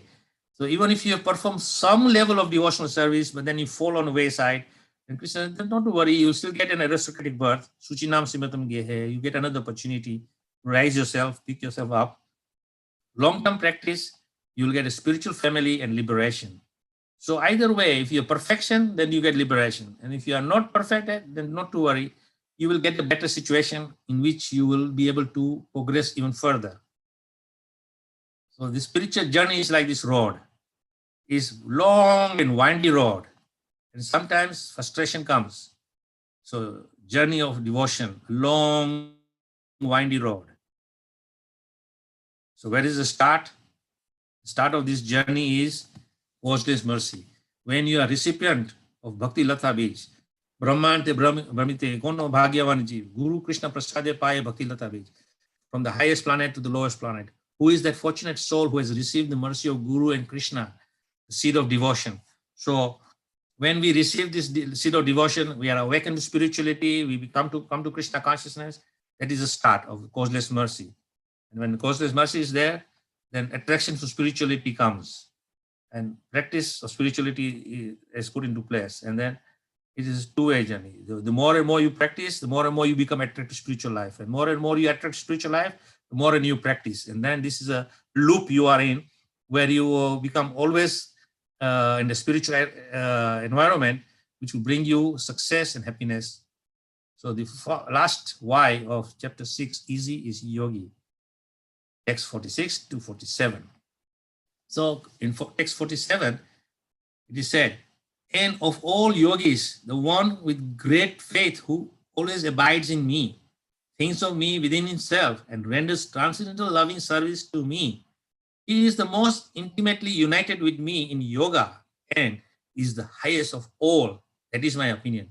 So Krishna is saying that one who is fully abiding with faith in Krishna and always thinks of him and renders service unto him, then he's saying he is most intimately united with me in yoga and he is the highest of all. That is my opinion. This is the opinion of Krishna. He's saying, if you're fully following Krishna consciousness with faith, always abiding by his rules and regulation, always thinking of him and rendering service to him, then of course you'll be closest to Krishna. That is the opinion of the Supreme Lord. So Prabhupada says in the purport, the accumulation of all kinds of yoga practice lies in bhakti yoga. All other yogas are but means to come to the point of bhakti in bhakti yoga. Yoga actually means bhakti yoga. All other yogas are progressions towards the destination of bhakti yoga. For the beginners, from the beginning of karma yoga to the end of bhakti yoga is a long way to self-realization. Karma yoga without fruitive results is beginning on this path.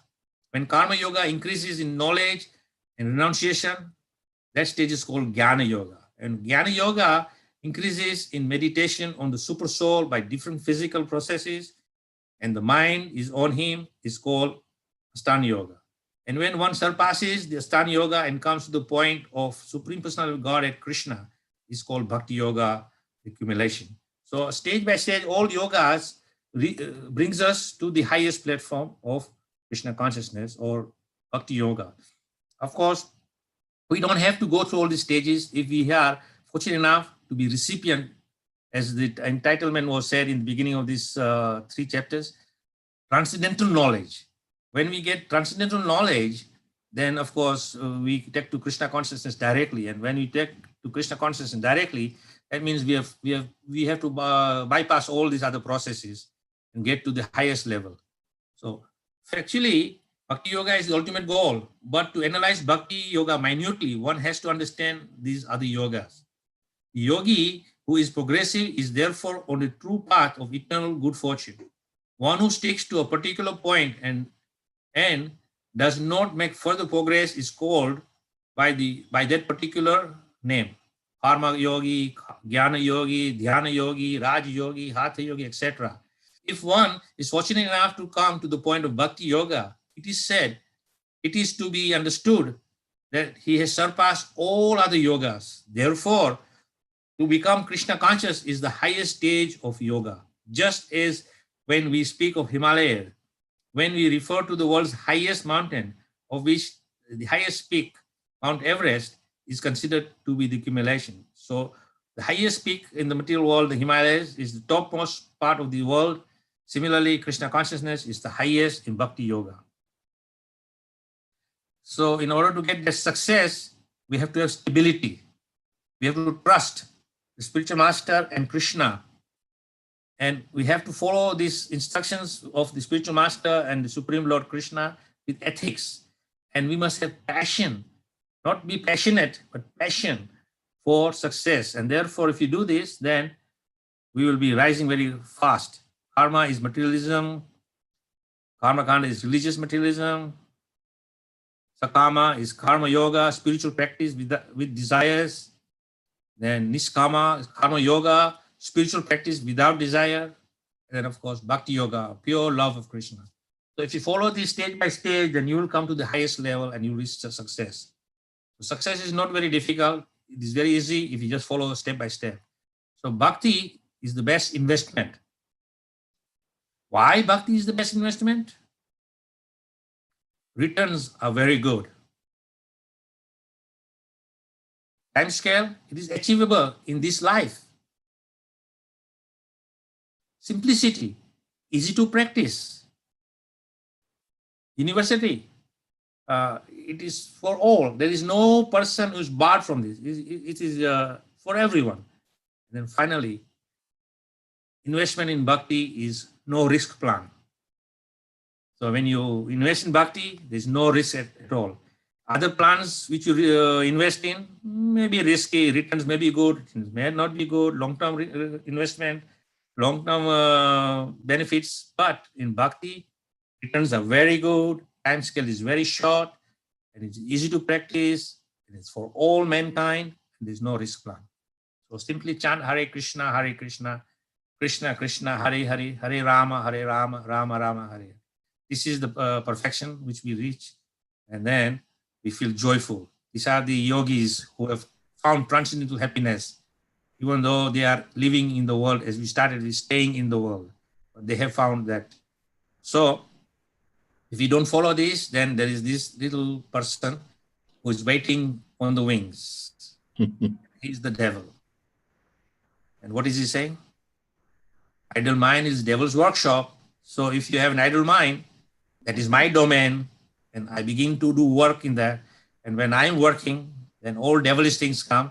So chant every day. Prevent the mind being idle. If you chant Hare Krishna every day, then you keep the devil away from your mind, and therefore all success will come. So thank you very much. Hare Krishna.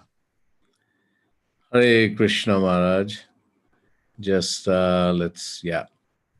will move to the gallery. Hare Krishna Maharaj, what a culmination to our journey of Bhagavad Gita with you. It was truly, I would say this particular presentation really capped it. You hit the nail on the head on various critical points, and I would just like to share a few that I was writing through while during the session. Uh, Good life, inspired by love, guided by transcendental knowledge. You touched upon a very important aspect of love. And then you took us into the fact that if you really want to seek the benefit of transcendental knowledge, then you need to take the enzymes of humility. I think that was a brilliant one. The digestive enzyme When is you the have a good meal, and no matter how good a meal it is, absolutely. enzymes to digest it. So that's humility, and without that, It's the enzyme for Krishna consciousness. absolutely. The free to think slides, the 0 to 5, 6 to 10, and then 11 to 15 were absolutely fantastic to find the balance. I think that can be converted into an exercise which can help all the devotees, Definitely, all of because us. you see, the way I presented it, there's this first 5, we all of us are in that situation, regardless. Right. Then if we find ourselves in the middle 5, Right. then we have to make some drastic life changes. Right. If we find into the last 5, then danger, Urgent need. attention is required here, because you are getting Absolutely. further down into the darkest regions. Absolutely. So that was, I was thinking that could really be an exercise. Those slides could be really the slides for reflection, contemplation, to see where we stand and where we need help. And in devotional life, it's so very important that we must seek out help when required and not really, pass it on or pass it off. ABCD of spiritual life: association, books, chanting, diet, and engage. I think that was brilliant. And I think in the end, when you took us through the journey of devotion, the long, windy road, that depiction, and the beginning being that of causeless mercy, somehow we got devotion. Yasya deve parabhaktir yatha deve tatha guru. The implicit faith in Guru and Krishna, that somehow we got Krishna consciousness. But I think two things you touched upon, that when we get the causeless mercy, we get attracted. So our attraction to devotion, but we have to continually practice what has been given to us.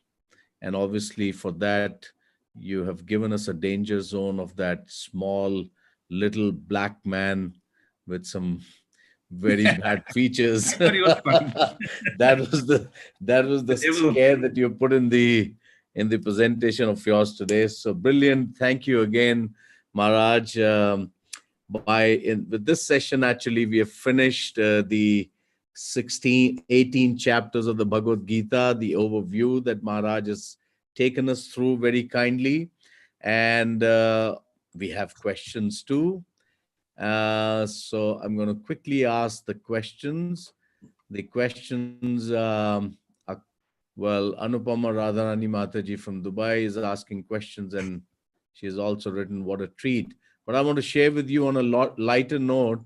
She sent a message, when you were explaining about different yogas. So she wrote Ashtang Yoga. Where is it gone? Yeah, Ashtang Yoga for fat burning.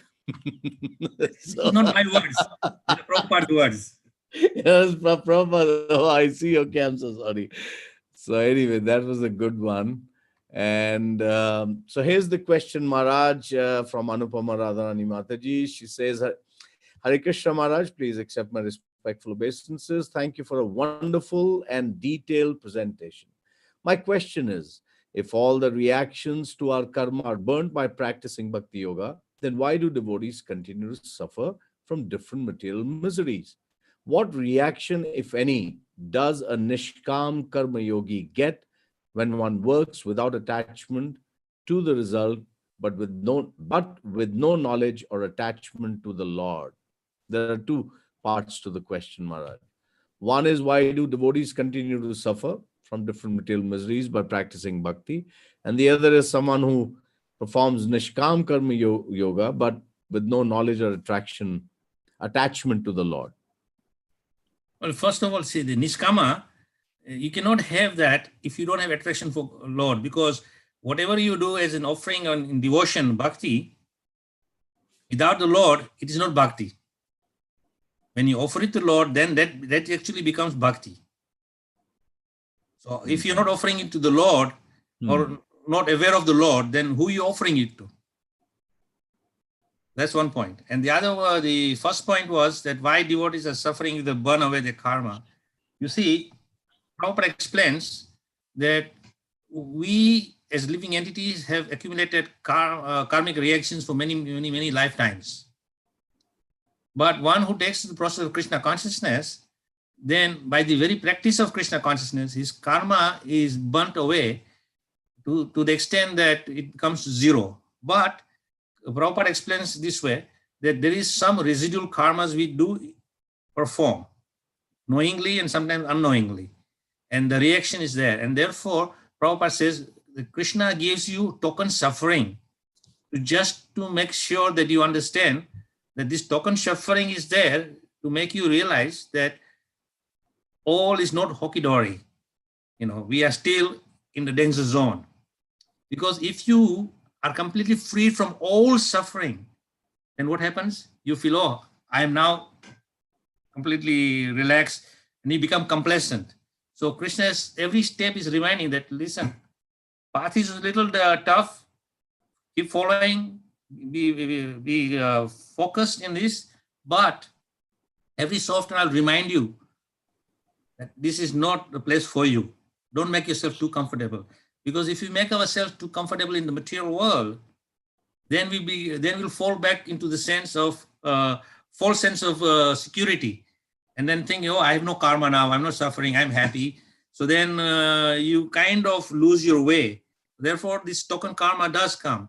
And we see in the history of mankind of great devotees, in the scriptures, Bhagavatam especially, there are many great personalities who are fully focused in Krishna consciousness, but trials and tribulations come to them. One is, of course, Prahlad Maharaj.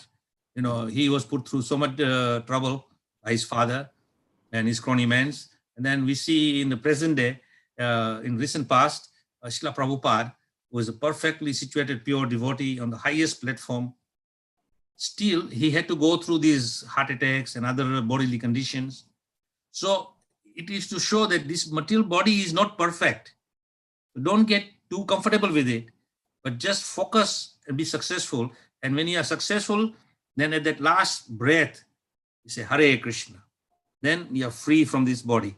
So that is the whole idea of also getting sometimes a reminder to us that this body is not perfect. Don't get used to this body. Because if you have a completely karma-free body, then you think I'm first-class health, I got everything, my senses are all perfect, then you think this body is perfect.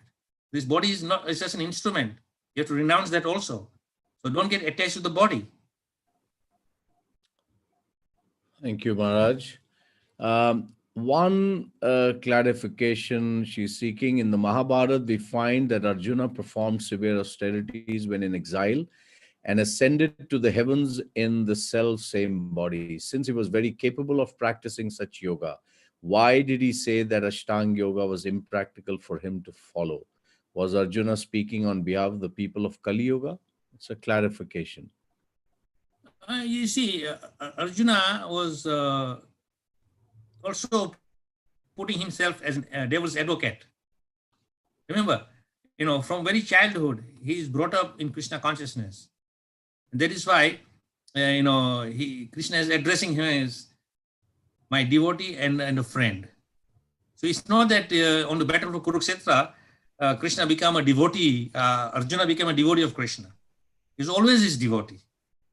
But then sometimes you see, he's putting himself in a devil's advocate position to clarify. Because you see, the Bhagavad Gita is spoken to Arjuna, not for Arjuna's sake, but for mankind. So this is the knowledge, as Krishna says, that I gave this knowledge to sun god and it came down, it's lost, I'm giving again to reestablish for mankind. It was not specifically for Arjuna. And therefore, when Arjuna is sometimes questioning Krishna, he's questioning as an devil's advocate. Just that clarification, there's no doubt. Bhagavad Gita is a perfect knowledge. it is clearing all doubts. And if there is any room for any doubt, then he said, clear this doubt so that there is no question of or question mark in your teachings. Thank you, Maharaj. So I also request everyone that you can switch on your videos so that Maharaj can have a look at you. And then we have Madan Mohan Deva Prabhu raising his hand. Madan Mohan Prabhu, please go ahead. And Hare Krishna. Dandava Pranam Guru Maharaj. Hare Krishna, Hare Krishna. Maharaj, Bhagavad Gita says, even you also said in the lecture that whoever doing bad karma, bad activities, they are gaining bad karma, and whoever doing good activities, it causes good karma. These two causes repeated birth again and again. Say when we do, when we please the Lord, when we worship the Krishna, it doesn't have good karma and bad karma. So this way we can go back to God.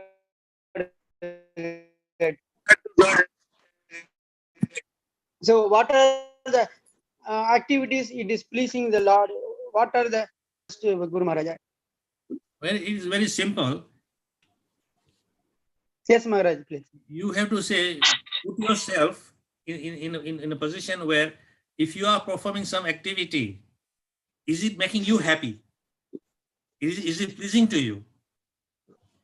And that is a sign that this then I can offer to Krishna. Because if it makes me happy, then I'm sure it will make Krishna happy. Why? Because as a living entity, I can experience this. Now, if something bad, if someone treats you badly, then you know that I don't like this. You reject that. So we have to be very, very careful that we understand this concept. That whatever we offer to Krishna, it should be. Of course, Krishna also says, what is in mode of goodness that you should offer me.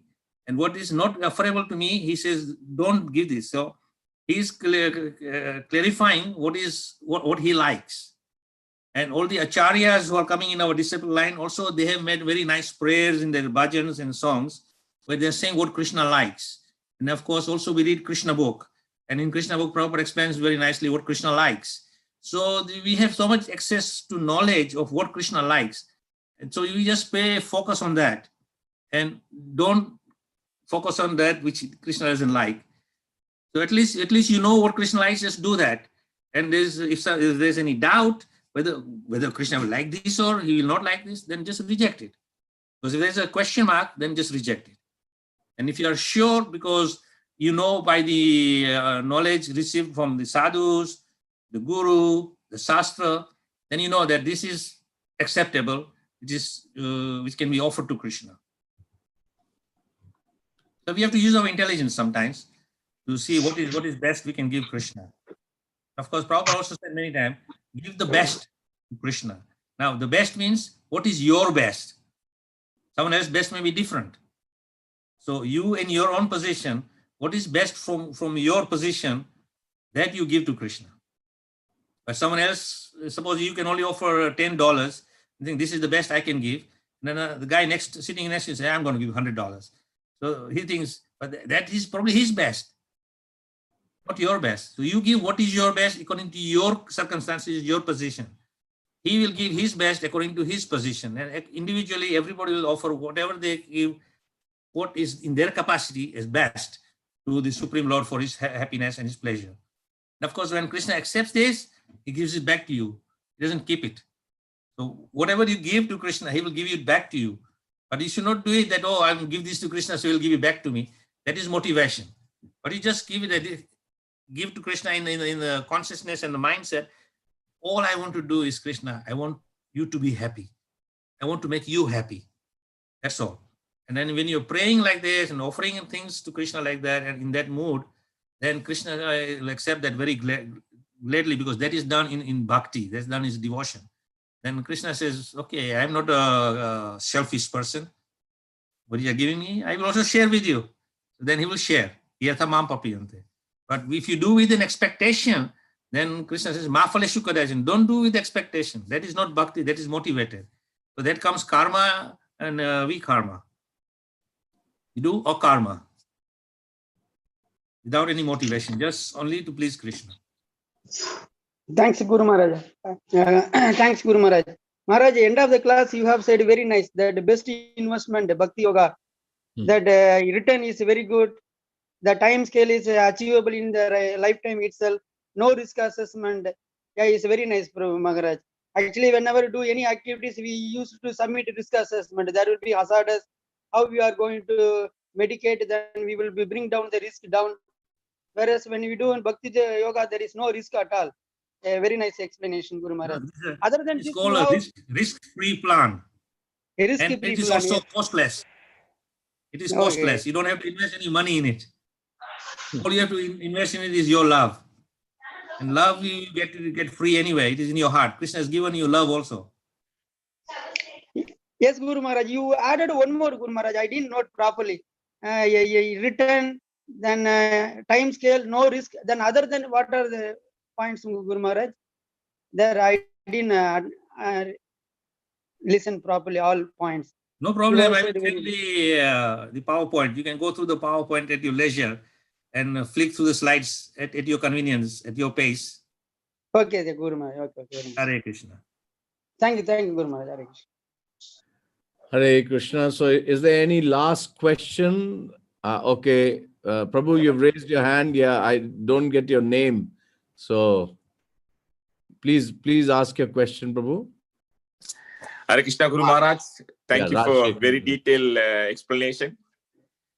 I have a question, Maharaj. On 5th chapter, you explain about, the soul desire and the super soul allows and the material energy providing.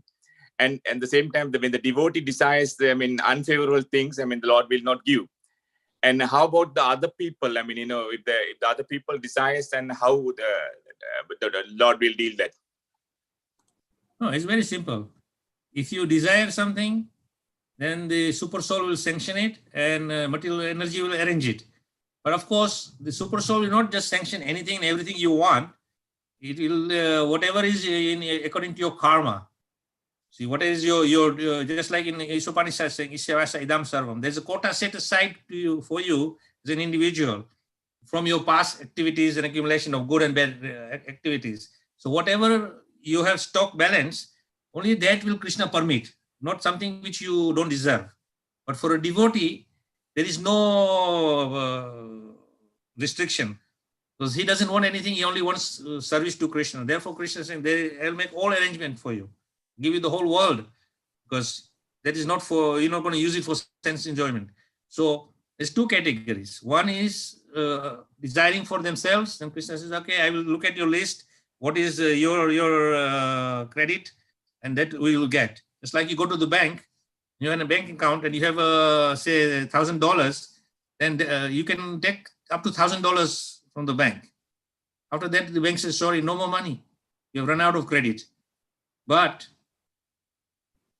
if you are with Krishna, and Krishna says, don't worry, I will give you an unlimited overdraft. So you keep withdrawing because he knows you're not going to use this for yourself. So normal individual, they are asking for things, they will only get according to their credit, whatever is in the balance in the bank of their karma. And for a devotee, he's not bound by this. He just gets everything what Krishna will make facilities, because Krishna knows that you will utilize for his service. Now, as Krishna is all knowing, he's in your heart. So as soon as Krishna sniffs that there is some motivation here and you're going to misuse or abuse it, then Krishna says, no, I'm not going to give it to you. And you can cry and make a hue and cry for it and say, why Krishna, why Krishna? Just like the mother, no means no, I will not give you a knife to play. The child saying, well, mother, what's the problem with you? You're playing with the knife all the time. Yes, I'm playing because I'm cutting vegetables. You cut your finger, so you don't get a knife. So like that, Krishna sees what is harmful to us, he won't give it to us. Right. And he sees that you have developed such enough maturity, enough spiritual knowledge to do things properly, then Krishna says, I will give it to you. Thank you, Guru Maharaj. Details explanation. Thank you very much. Hare Krishna. Right. So this brings us to the close of today's or tonight's session. A few small announcements. So first of all, we all wish, happy travels in the COVID times to Maharaj, since he's going to embark on a journey from London to India, to Narshingpur, on the 22nd of December. So obviously we won't have his association next Saturday. Right in the beginning of the session, I'd said, so I'll just repeat once more since everyone is present, including all the disciples of Maharaj, to kindly join us, which will be hopefully after the 3rd of Jan, Saturday, wherein we will also have a School of Vedic Studies, Vyas Puja celebrations with Maharaj. How to go about it, we will send the details to everyone, so please keep that in mind. We will work out the timing and everything with Maharaj and let everyone know. Now, we are all very appreciative of the wonderful sessions that we have had with Maharaj. They're all uploaded on the YouTube channel, School of Vedic Studies. And whenever anything good that we are receiving, it is very important that we spread and circulate amongst our family and other devotees and friends. So I would really request all of you to further share and the School of Vedic Studies YouTube channel with your friends and family, and subscribe yourself, so that everyone, more and more souls, can get the benefit of these wonderful sessions by Maharaj. We also have sessions on Srimad Bhagavatam with His Holiness Bhakti Vigyan Goswami Maharaj, and we will have many, many more as we go along on a weekly basis. So once again, thank you all for your participation in all these sessions. Invite more friends and family to also join in for these live sessions, and have the good fortune spread out to one and all for associating with Maharaj. So you can all say something to Maharaj before we say good night for this session. So please. I see a lot of his disciples. Maharaj, I've got Siva Yogan Prabhu. Siva Yogan Prabhu, you're in Zurich?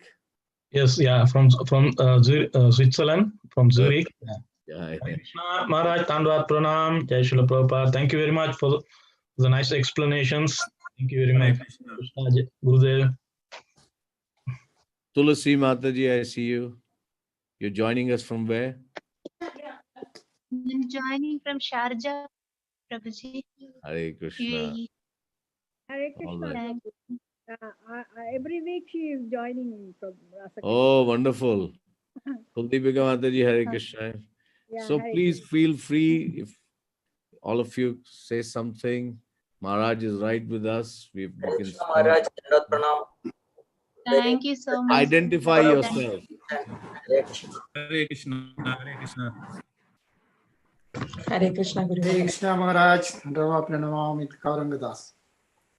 Hare Krishna. Hare Krishna Maharaj, Dandavat Pranam ji. Dandavat Pranam ji. And we wish you happy journey Maharaj, happy and safe journey. Yeah. Thank you very much. Thank you. Hare Krishna Maharaj, Dandavat Pranam. It was very excellent session Maharaj. Thank you very much.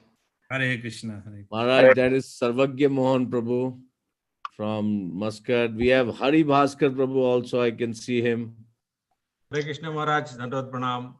Haribol, Haribol. Maharaj, you remember you went to his house in PDO in Muscat? Hari Bhaskar Prabhu. He's there. And we have Rajnath Prabhu, I can see him. And we have Sadanand Shrikant Prabhu. Hare Krishna Maharaj, Dandavat Pranam. Hare Krishna. Thank you for a wonderful session. I will Hare go Krishna. to the PowerPoint again. Yes, you must. We have Radha Priya Prabhu. Radha Priya Prabhu, where are you joining us from? Hare Krishna. Hare Krishna. We are Yogesh Krishna and Radha Priya, my wife. Oh, okay. Hare Krishna Maharaj, Dandavat Pranam. Hare Krishna, Hare Krishna. Then we have Arvendra Prabhu. I'm only... Hare Krishna Prabhu ji. Dandavat Pranam. Haribol, Hare Krishna. Hare Krishna. All right. Vrindavan Shyam Prabhu, you're joining us from Bangalore, right? Yes, Prabhu. Hare Krishna. Please accept my respectful obeisance, Maharaj. Hare Krishna, Hare Nice Krishna. class. Obeisance. And Ashish. Hare Krishna Maharaj. Hari I like this mind session very much. Mind section, I even taken the screenshots. I like Hare the mind Krishna. part everywhere. Thank you. But you'll get the PowerPoint also. I'll wait for that. All right, wonderful. So, okay, so we will close the session now. Good night to everyone. And before we close the session, let's pay our respects. Vancha kalpataru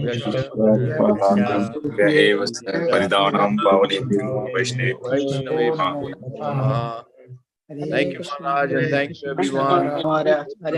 Hare Krishna Maharaj. Thank you so much. Hare Krishna Maharaj. Atmanivedana Swami Maharaj ki jai. Jai. Maharaj Srila Ki Prabhupada ki. Yeah. Hare Krishna Maharaj. Hare Krishna. Hare Thank you Krishna. for organization. Hare Krishna. Yeah.